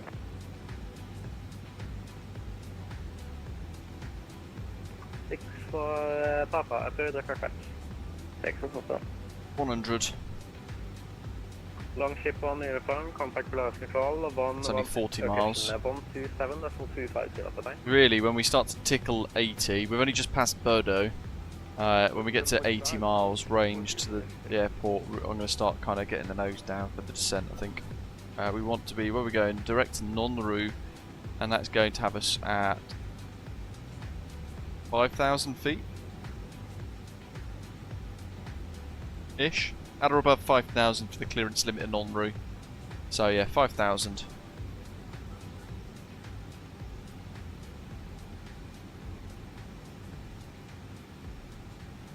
Or even 6,000 is fine, to be fair. We want to be 4,500 at Baxus, so we could be at 6,000, we could be at 8,000, that's okay.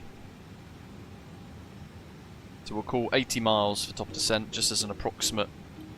Typically it's around that anyway, isn't it, to be fair, folks? It's 80 to 90 nautical miles from your final approach, kind of where you want your descent to be. At a real rough ballpark figure, without doing the maths. Missed approach for this is climb straight ahead to 3,000 feet or 7.7 DME Tango Romeo, whichever's earlier. Turn right, Cat C, max 160 knots to intercept and proceed on a 010 degree Kilo Victor lock center. Climb to 5,000 and hold. Do not turn before the missed approach point.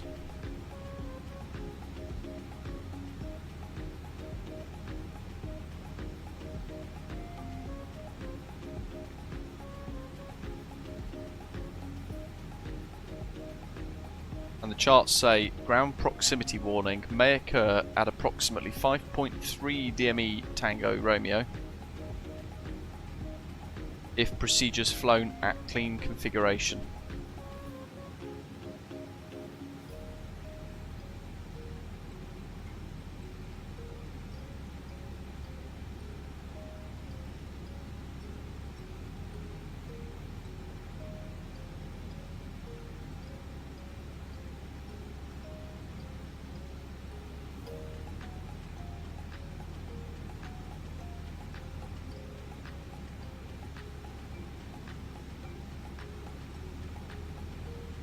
Any options for sounds? I don't think there is.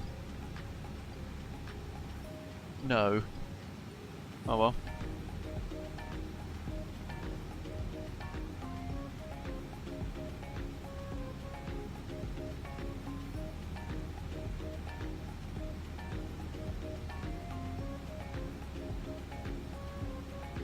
Gotta turn down the illumination on my WinWing FCU. That's a bit better. There we go. I love that. Those dials there actively change the brightness of my WinWing FCU. Osprey 4 to Yankee Whiskey, descent flight level 100. Flight level 100, Osprey 4 to Yankee. So 20 miles ago, that's when Zato's A340-300 was telling him to start his descent. It shows you how far out he's descended. Almost double the distance.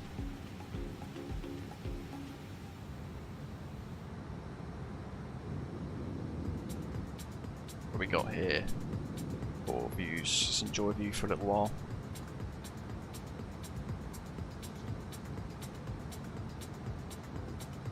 Osprey 165, descend when ready, flight level 200.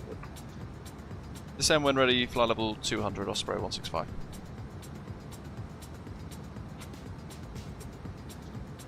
Oscar Foxtrot Juliet, descend 4,000 feet, via Oppned, cleared LS Zulu, runway 07, depart established. Robert, welcome. So descend when ready, for those of you not massively familiar with ATC and stuff and VATSIM, that's not an instruction to descend straight away, he's not telling me to descend now. He's just telling me when I'm ready to, and when I'm on the right profile for it, he's cleared me to descend to flight level 200. So we could wait until all the way through to top of descent if we really wanted to, but I'm not confident the top of descent is in the right place in this occasion today. So we are going to get a bit closer. Got 40 nautical miles roughly, and then we'll start descent. Non-Ru there and 129 nautical miles, so we've got the range there showing us just how far away we are. So even now, you know, if we start descending, we're still quite far away.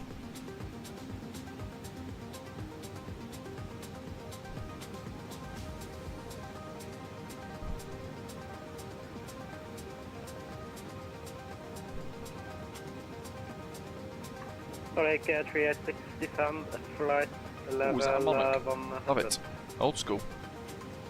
Sense level 100, Nordic 36. Oh, it's Nordic. Boo.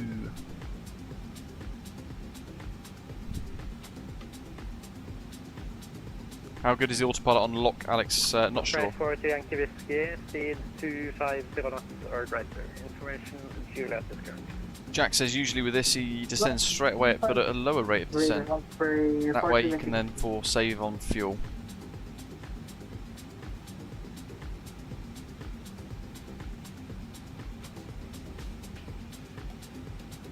Badger's about to touch down with his first, his first ever flight with the A340-300.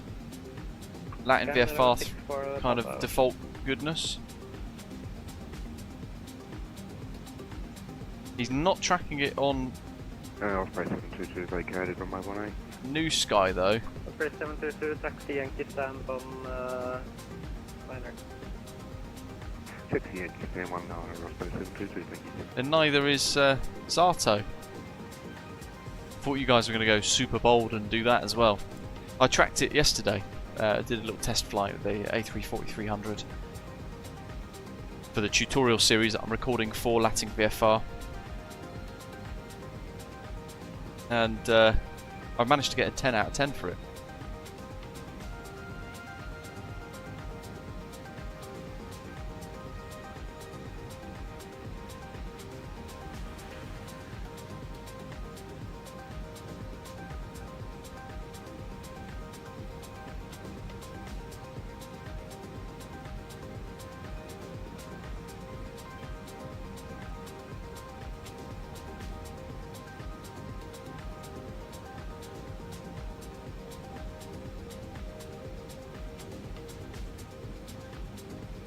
Either 45 golf. Dash 8 would be quite good, wouldn't it? Pole left, or do you need For the sim. vectors for your whole way?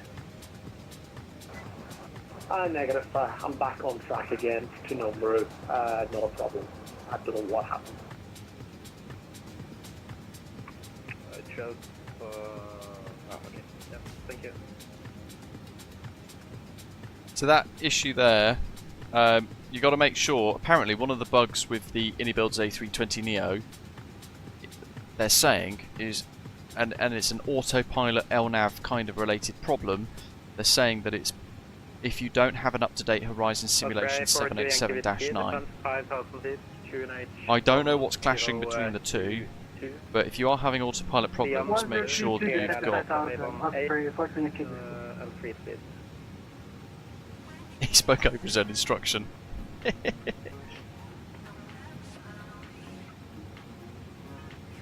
Zato. Osprey 42 Yankee Whiskey, descend 5,000 feet, QNH 1022, via Nomuru, KLLF, NV Bombay, free speed. There we go. Roger, descend to 5,000, QNH 1022, cleared ILS. Luke says they fixed that bug though, apparently. But they might have fixed it, but they've got to push it through the update process for Microsoft Flight Simulator, don't forget. So that can take weeks. Via non-route transition, you are cleared ILS 18 and free speed. Roger, cleared ILS 18 and free speed. Osprey 94 nautical miles to Nonru. Nordic 386. We're cleared down to flight level 200. QNH 1022, information Juliet. 5,000 feet, QNH 1022, information Juliet, Nordic. JJ, so it depends. Today, it auto-tuned. What the?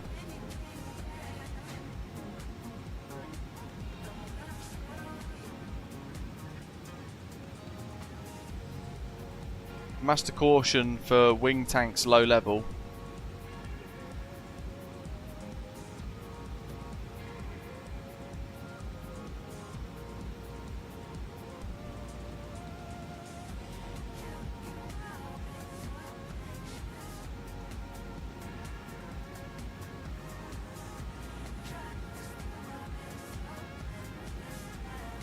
That's 2,880 kilograms. That says 2,900. We've also burnt a hell of a lot more.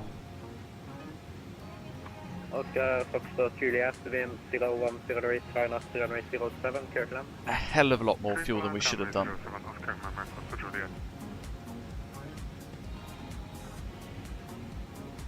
And bear in mind, I tankered an extra 1,000 kilograms of fuel for today.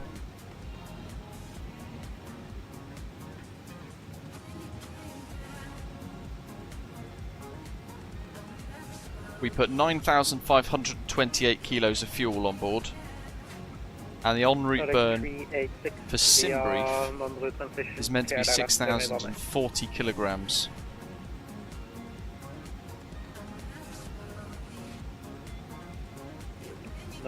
Which would mean that we land and shut down with 3,500 kilos of fuel.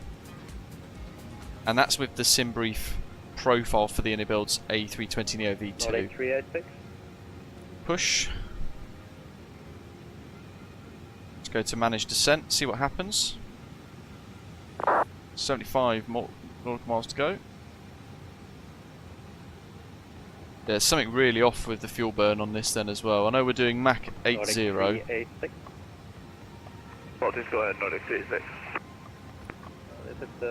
Let's go to manage speed. There's the VNAV ball and the speed range for managed mode. I mean,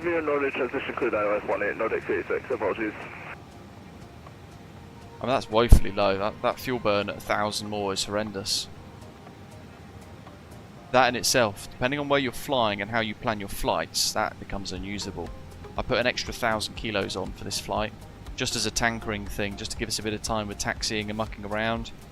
1,000 kilograms is quite a bit of a safety margin. On top of the 30 minutes of extra fuel and all that kind of stuff, we've almost blown through it all.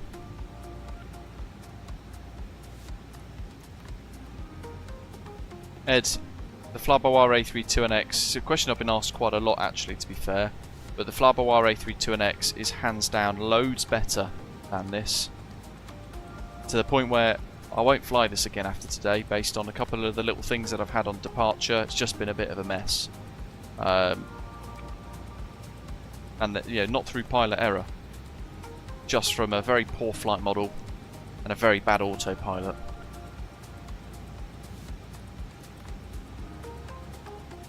So we'll see what happens.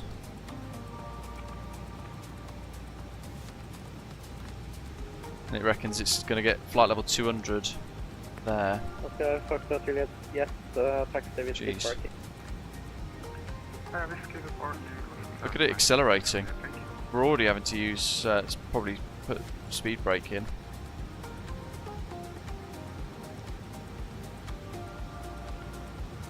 Oh, I've got a cost index there. Not allowed. Max 77 or 310 knots. Now can we change that? No. Interesting. Osprey 165, descent flight level 100, information Juliet current. Descend flight level 100 and we've got information, Juliet on board Osprey 165.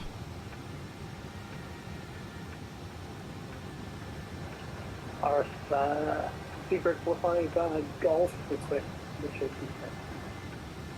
Seabird 45 Golf, when ready, descent flight level 200. Descend 200, Great, I'm taking over now and just handling stuff myself. Mike, when ready, descend flight level 200. When ready, descend flight the VNAV's not great, but yeah, at least people aren't throwing money at this RAB, as you say. Osprey 5908, when ready, descend flight level 200. JJ, yeah, I've got the enhancement pack, mate. Get this beautiful cabin because of it. Seabird 45 Golf. With our custom Osprey Airways cabin, right, which is really nice. 290 on grid out conversion.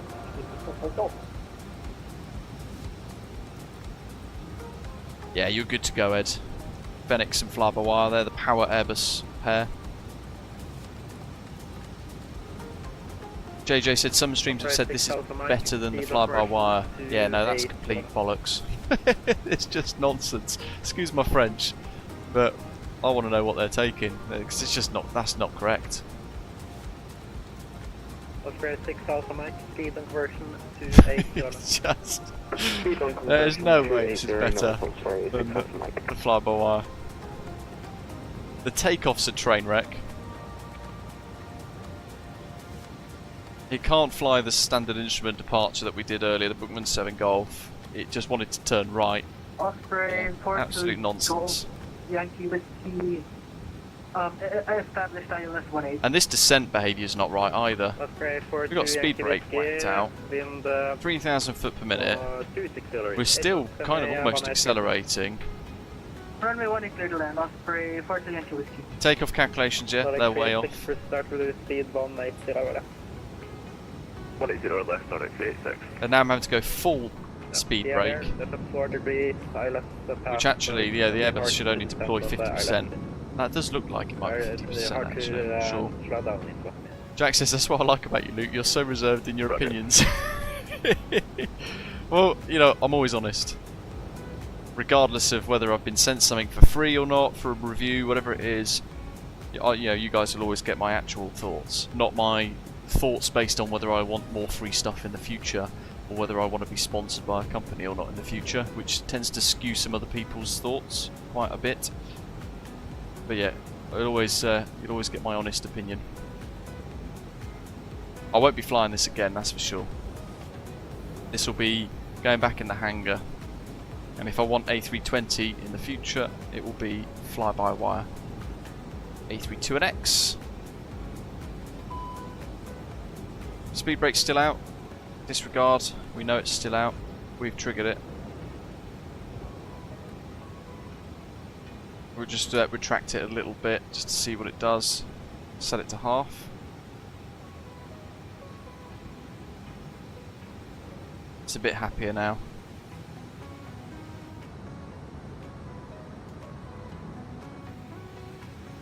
Tip, do not flare it like the Phoenix. But do I need to flare it like the fly-by-wire A320neo? That's the next question. Mr. Anderson says, thank you for reviewing this aeroplane and thanks for showing your knowledge and experience. Appreciate it, mate. It's a great shirt.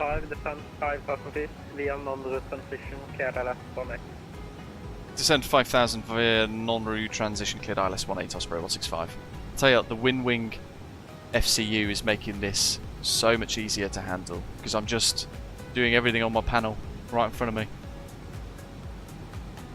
JJ says it feels heavy like a wide body. What, like an A310 or an A300? Yeah. If I bugger the flare, we'll go around and try again.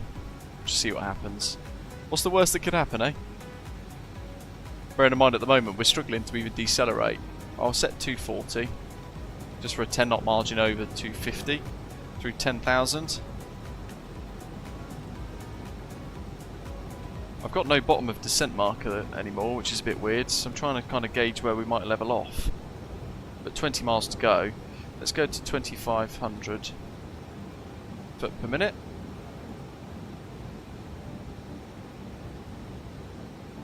Yeah, Badger, how did it go? Seatbelt signs on. I've made one scenery. It was a freeware denim, Adrian, but it took weeks and weeks.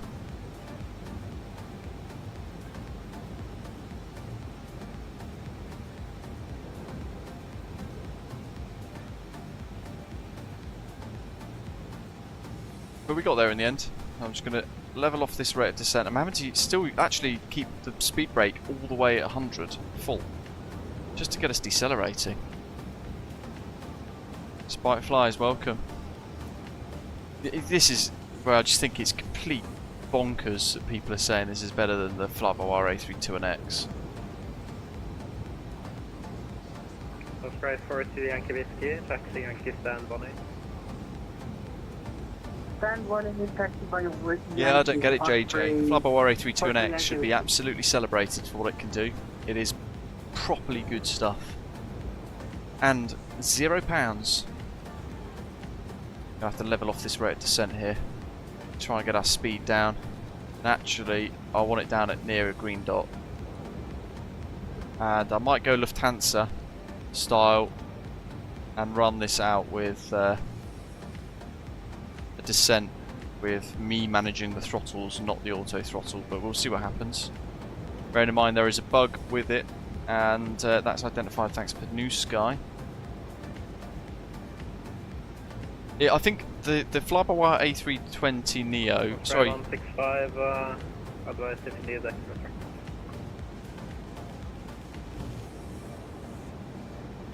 Sorry, so again, your readability 3, Osprey 165. Osprey 165, you just seem to be a little high and fast for that approach. Advise if you need the vectors for extra track line. I'll give it a go. I think iniBuilds have put a whole load of lube around the aeroplane. But I'll try my best, Osprey 165. Oh, sure. Be advised, ILS path is 4 degrees, so it's going to be hard to slow down on the ILS. Roger.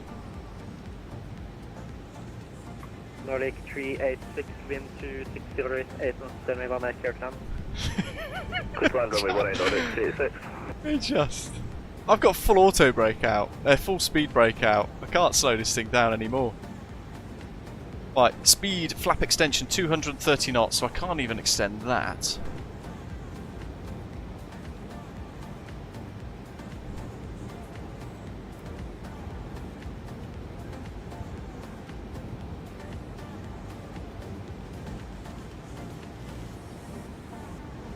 .1022, isn't it?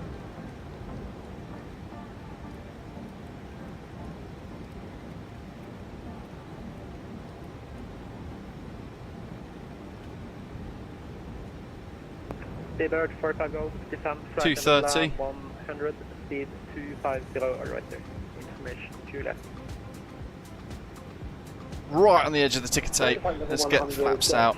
That's now going to help extend the flaps, increase the drag on the airframe. Speed pause. 250, right there, H1022. I said pause the music, I've clicked pause. 1022 and Charts ready, turn en route, 093. I'm actually inputting this manually now. 200 foot per minute. So this is helping now. Let's get to 180. Direct non-room, Osprey 6000 Mike.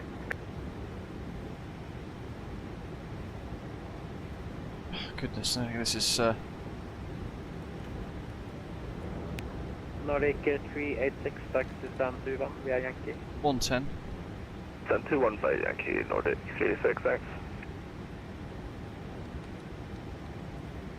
We'll go for 180. 5,000's coming up. LS. Approach mode's active, that's all good. Okay, 2472. Look at this, Tromsø looks fantastic. Descend ready, 200. 1200 foot per minute. Osprey 2472, clear direct non-blue.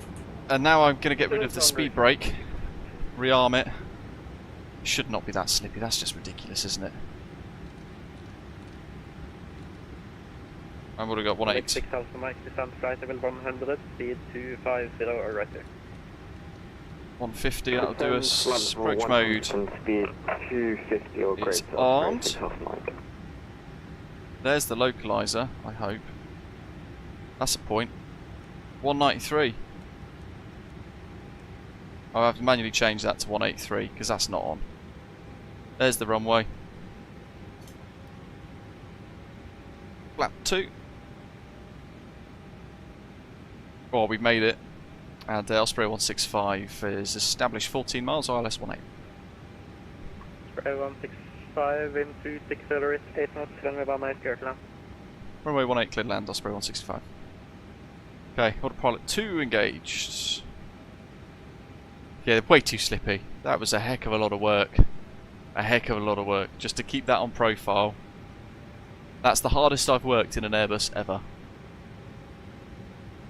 180, 13 miles, that'll do us at 5, which is the missed approach altitude. That's set, that's all good. Speed brakes armed, park brakes off, lights and signs set, and no white lights in the overhead. Missed approach is briefed. Into Tromsø.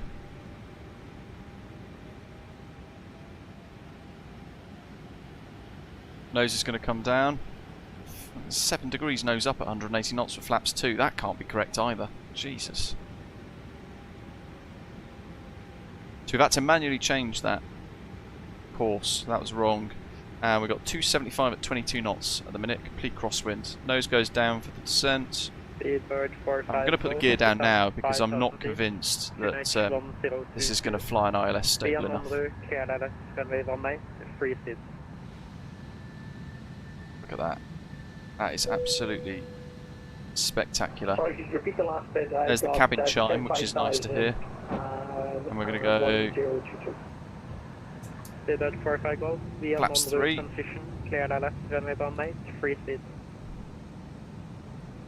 Okay, Roger, transition in the room and cleared for the Willem, that is optimistic.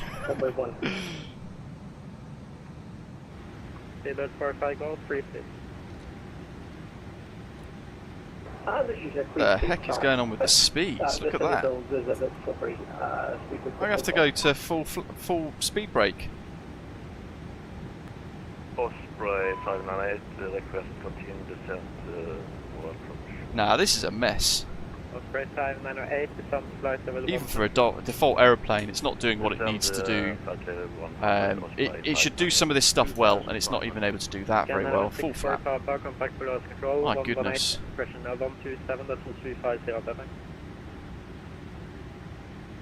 Look how bumpy this is. And that speed's a bit too low. I'm going to set one for 130 the approach. Right. My throttles, auto throttle off.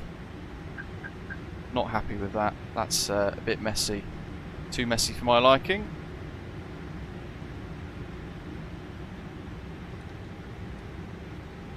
I'm going to set 134 for a landing speed, for approach speed. Autopilot off. We'll hand fly the last bit.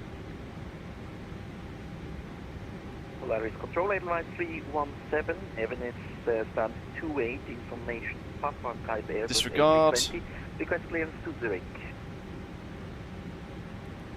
How do we check if the cabin's secure? It's very nose down. Which I haven't got a problem with. Yeah, spoilers are armed. With Amimo 1 Echo departure, flight Again, idling the throttle just to try and get the speed where it is. It's just insane. 1476 for Advice 317. Advice 317, correct information, Papa. Information, Papa, board. It is a 3.5 degree slope, as Doc's saying. Good spot, yeah, well, just kind of spotted there. Does feel quite heavy, actually. A little aeroplane where there should be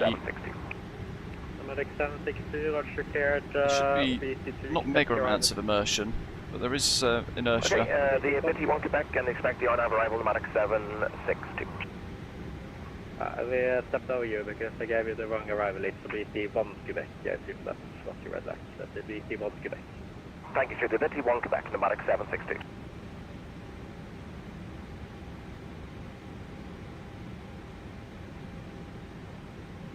Not terrible to hand fly though. Alpha it's alright. Descent 5000 feet, QNH 1021. Right, descent's just increased a bit there. It's a lot harder to control than the fly-by-wire A320neo and the Fenix A320. Osprey 6 Alpha Mike, the new QNH is 1021. Minimum. Continue. QNH 1021 Osprey 6 Alpha Mike. Seabird 45 Golf, new QNH 1021. 100. Looking ahead. Crosswind, remember? 40. 11 knots. 30. 20. Didn't get any retard. 5. Oh! Pneumatic 762, Jesus. Descent red ready, flight level 140. Yeah, no, I'm not impressed with this. Got the flight level Like, 140. Tell me again the direct to default, pneumatic 716. the default Asobo aeroplane, it's descent good. event ready.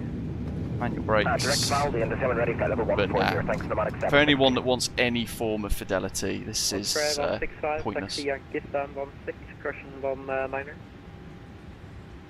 19er. Exit Yankee and stand 19 Osprey 165.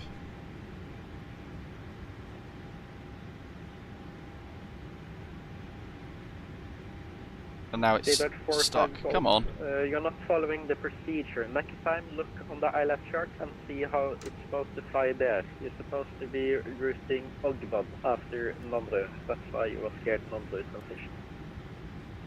Yeah, I apologize. There is definitely something wrong with this iniBuilds and the Navigraph chart. I do apologize. Advise if you're able to establish. If not, I can provide. Right, 461 foot per minute. And a new back, 147G on the centre line though, and just in the touchdown zone. Is it free speed for Osprey 6 Alpha Mike? Was it stand 19? 0 or greater to Nondru, after Nondru, free speed. Oh yeah, absolutely, sport as PC Simmers. I think I talked over you there. Was that for Osprey 6 Alpha Mike? Osprey 6 Alpha Mike, A firm speed 2. Okay, so while we wait for this, let's just have a quick look at this. So that's full flat. So the half flat deployment speed brake was correct. And then after that, that's good to see. And then we just look at the flaps. I said 220 or greater. 220. Oh goodness, they go in real quick. Here comes Kimi Räikkönen in his follow me car. Osprey 598, descend 5,000 feet, QNH 102. Let's follow him. Descend to 5,000 feet, QNH 10. It's an iniBuilds made aircraft. But it is for Asobo / MSFS. Crikey, off he goes. Doing 10 knots to be fair. Is there any Norwegian fully established for 1 year. F1 drivers? 45 Golf into 80 response to not runway 18 clear to land.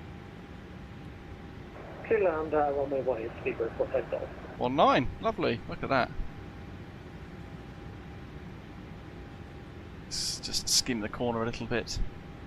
Oh, we're going to go over his, underneath his wing. Invite C17, request push and start. Yeah, it was tough for a proper first flight. No idea what to expect. Complete raw first flight on VATSIM of all things. Is it VATSIM ready? I would not recommend taking this on VATSIM at all. Take the Flabawar A320neo instead. You know you're covered and it's safe, and won't cause a whole load of problems. This is just a nightmare. Osprey 598 via Nondru transition. There's too many issues with it. Cleared ILS 18 via That's all good. That's all good. Osprey 2472, descent site level 100. Full level 100, thank you. If you're on Xbox, pretty cool for an update to a default aircraft, because I understand you guys are limited to some of the stuff that you can enjoy compared to us folk on PC. As where is it in the live chat? Willem was saying there, we're spoiled massively as flight simmers on PC. Automatic 762, descend via star to 5,000 feet, QNH. I'm nervous about the new Sky Store. Score. Let's find out. Ooh, it's going to be a 7, I think. Oh, 8.77. Yeah, the beacon light is my bad. The touchdown, I couldn't have done any better there. But I mean, look how much intervention we had to have over the aeroplane throughout that flight. Certainly on the descent, we had to hand fly the whole thing pretty much and have speed brake extended all the way. He's still got his speed brake out. Right. Crikey. It's interesting to try though, and it was good to kind of have a little look to see what it has to offer, what it can do, what it can't do. Certainly as a comparison to the fly-by-wire A320neo, this doesn't come close. The folks at Fly-by-Wire have been making some remarkably good freeware over the last couple of years, and it's bit, you know, you can't criticise that. It is really, really good. Scenery here is stunning as well, but yeah, there's no comparison against this this iniBuilds version 2 A320neo in the default MSFS files now. Yeah, I can't believe some people have been saying that it's better than the fly-by-wire A320neo. It's complete nonsense. And I will never understand the logic behind that, because what the A320neo can do is remarkable. Really, really remarkable. Stunning approach, isn't it, Brab? Yeah. How many have we got flying in? Let's check the situation on Valanta. Split Notion in his A300-600R, followed by Osprey 598 in the 737, and Ian Osprey 2472 in his 739. Good. Look at this. This is freeware scenery. We've got the Sauron enhancement for the region of Tromsø around it, the municipality itself, which has got a freeware thing around it. It's the town and everything is part of this Sauron freeware, which is really amazing. You get the bridges off there in the distance as well, look, and the city, a couple of structures in the city. And that's on flightsim.to. And then you have the remarkable airport, Tromsø Airport here, created by is it Tolstag? I think. And that's really nice. This is free. Fantastic. Euro control lines, thank you for the words about fly-by-wire. I have to back fly-by-wire because the CFB and the Phoenix has stopped working. Yeah, the Phoenix is very good as well. Look at this. How snazzy is that? Little tunnel under the runway. I've never noticed that before. At least I don't remember. And you've got this huge shopping centre as well. The Yankee holding point 17 in right 131.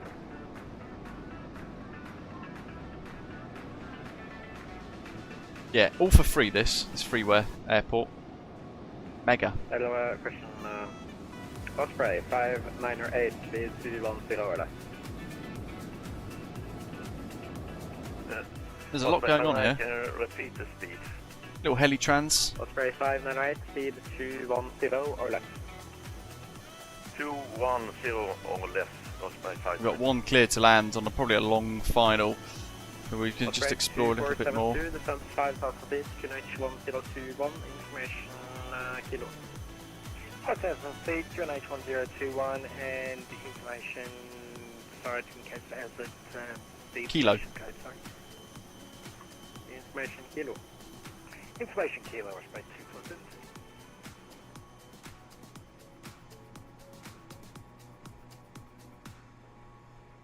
Right. Let's check this next touchdown. This is an A300, I think, isn't it? A300 600R.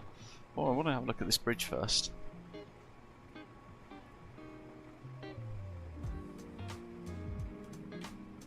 Pretty cool.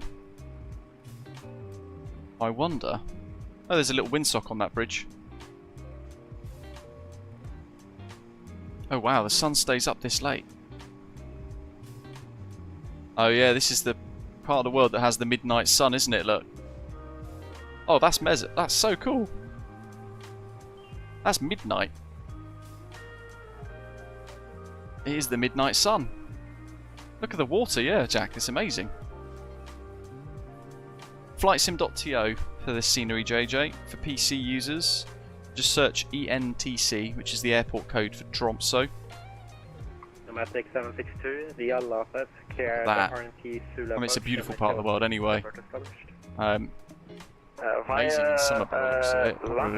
Very cold, but also equally quite amazing in the winter. RNAV 06, Nomadic 760. The LFS cleared RNT Zulu, runway 06. Let's get that sun back up. Clear RNAV Zulu 06, Nomadic 760. No, freeware, JJ. A little fire training ground there as well. Just push it into the water. That'd be out. non-route transition, clear ILS, runway 18. Right, one in. Let's go. Transition, clear the ILS, runway 18, Osprey 2. Even the runway textures look pretty cool. Midsummer Nights. 317, line up runway 17. Line up runway 17, advise 317. So yeah, tomorrow we're going to be on the Fourier server, probably on the Persian Gulf side of stuff. Flying around in the FA-18, so join us for that on Bank Holiday Monday for Missile Monday.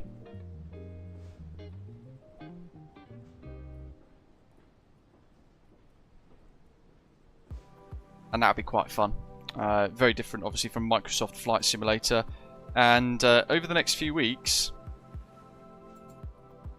I'll be looking at doing something with the F4 Phantom, which is very exciting. In fact, I've just been sent it of all chances. Amazing! Massive thank you to Heathrow. Quite unexpected. Amazing. Right, what do we go? Heathrow. Yes, we store.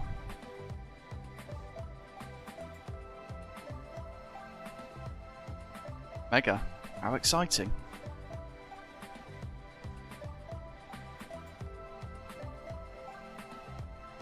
Profile, licensing, redeem voucher, go. Advise 317, wind 270 degrees, 6 knots, runway 17, clear takeoff. Runway 17, clear for takeoff, advise 317.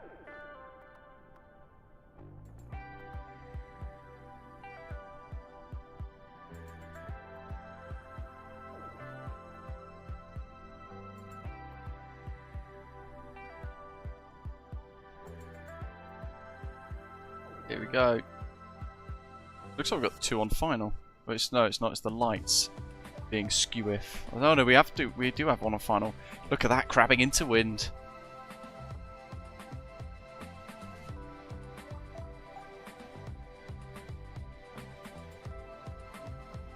I now have the DCS F4E Phantom 2 from Heathrow on my DCS. Very exciting. Probably won't use it tomorrow because I have no idea what I'm doing with that. That's going to take quite a bit of studying. Lovely touchdown. I do like their A300, 600 to be fair. I like that a lot, even with its bugs.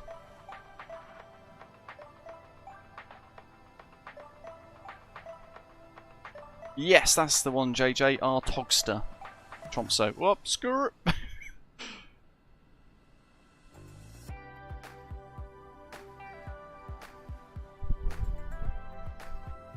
Rab says he saw a bike across that bridge recently in real life, and it looks amazing. Ah, living the dream, don't worry. I was under a hell of a lot of stress and pressure with that as well. It wasn't great.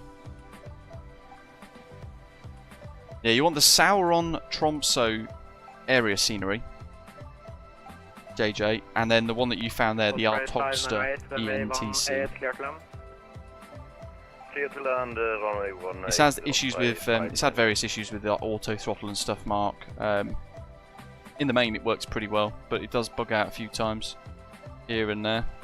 They've got a couple of open bugs on their kind of work list, if you like.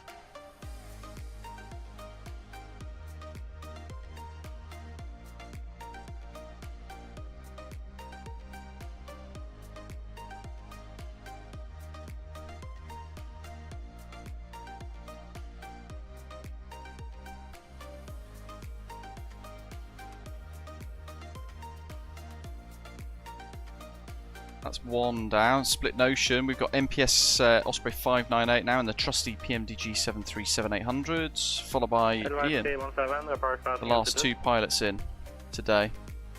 Oh, I'm so stoked about the F4. That's going to be so cool. Canadian flight simmer. Request flight level 340. Yeah, so you in our Discord server, mate. Altitude. Which altitude are you flying at this very moment? Apologies. 3,700 feet, climbing 120 at the moment. Advice 317, identify. Decline flight level 340. When passing 7,000 feet, direct to Gubav. Direct to Gubav and clear flight level 340 for Edelweiss 317. Advice 317, direct when passing 7,000 feet. Direct to Gubav at 7,000 feet, Edelweiss 317.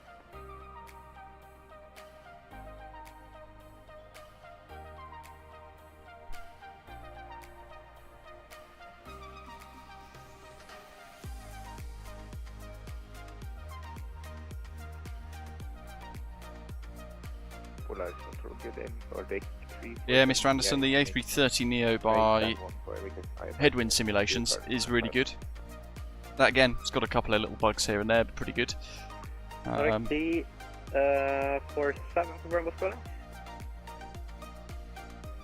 Can't believe that. I got a 1 point score deduction for no beacon lights at Heathrow. I knew that would smash my score down massively. Yeah, that's one of the lowest scores I've had for a little while now. Nordic 347, you're cleared Oslo. Dismount 3 Alpha departure. Okay, here we go. 737-800. Crabbing into wind. Cleared to Gardermoen via Dismount 3 Alpha departure. 7,000 feet. Currently, we've got winds 280 at 12, so quite a good crosswind. Nordic 347, back correct.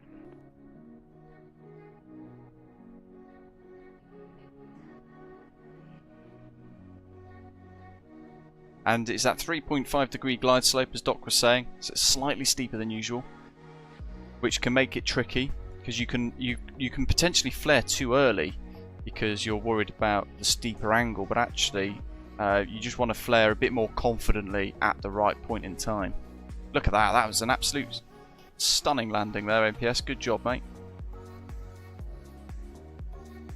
That's how you do it. That looked really good. On the firm side, it's a short runway, so you want to get it down nice and accurate. Absolute crack at that, good job.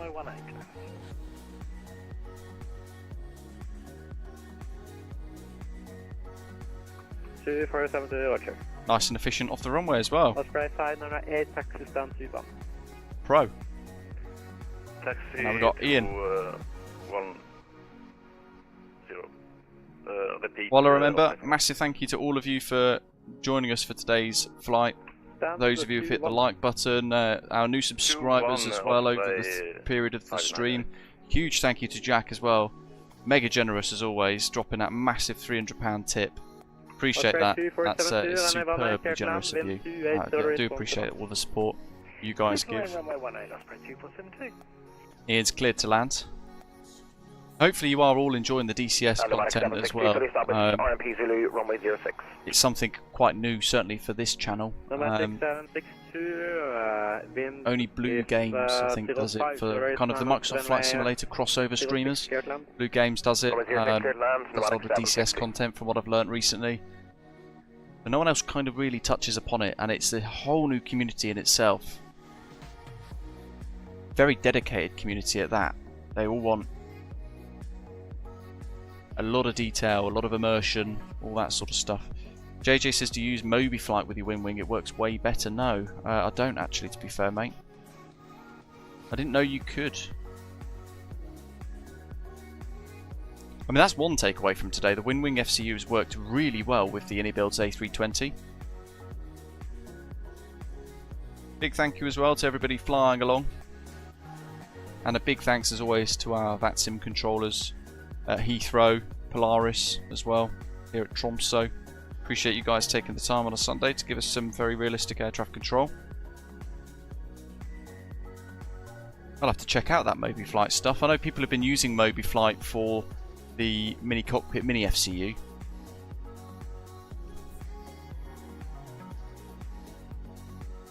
see Ian's lights now, hopefully. It was probably about 6 mile final, 5 mile final.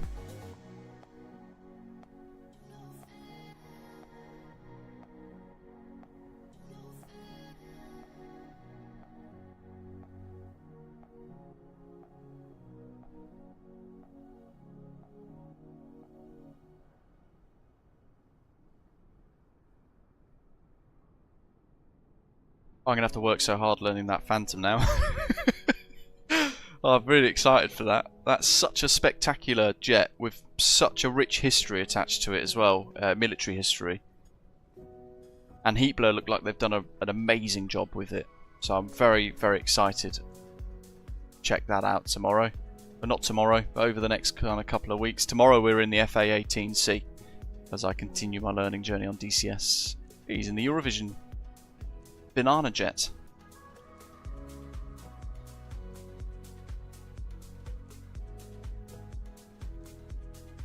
Don't forget 28th. Those of you who have never signed up to Navigraph before, on the 28th you're going to see a sim brief video from me showing you guys a brand new performance calculator tool that will be getting released on the 28th from our friends at Navigraph on the sim brief website. And is going to have a code and a link for 1 month free Navigraph subscription for new subscribers to Navigraph. So definitely don't want to miss that.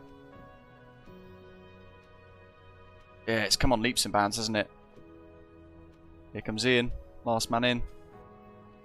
Spectacular touchdown as well, really, really nice that. Beautiful flare. Holding that nose wheel up, look, letting it gently touch down before getting on the brakes and the reversers and stuff. Amazing work. And as he vacates, one of those little exits there. Hopefully you've all enjoyed it today. It's been quite interesting flying that iniBuilds A320neo. Lots of kind of improvements to be made really with it. But we've made it. Heathrow to Tromsø, a new British Airways route launching in winter 2024 in real life. So it's something that you'll be able to kind of enjoy as well. Absolutely, Jack. You're not too bad yourself, mate. Don't put yourself down too much.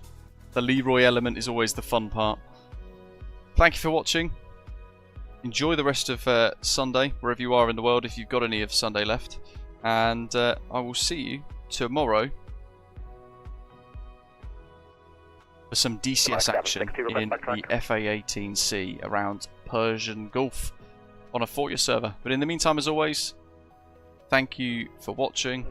Join us in Discord to continue the conversation. And I'll see you tomorrow. Thank you, sir. Some fast jet fun. Take care.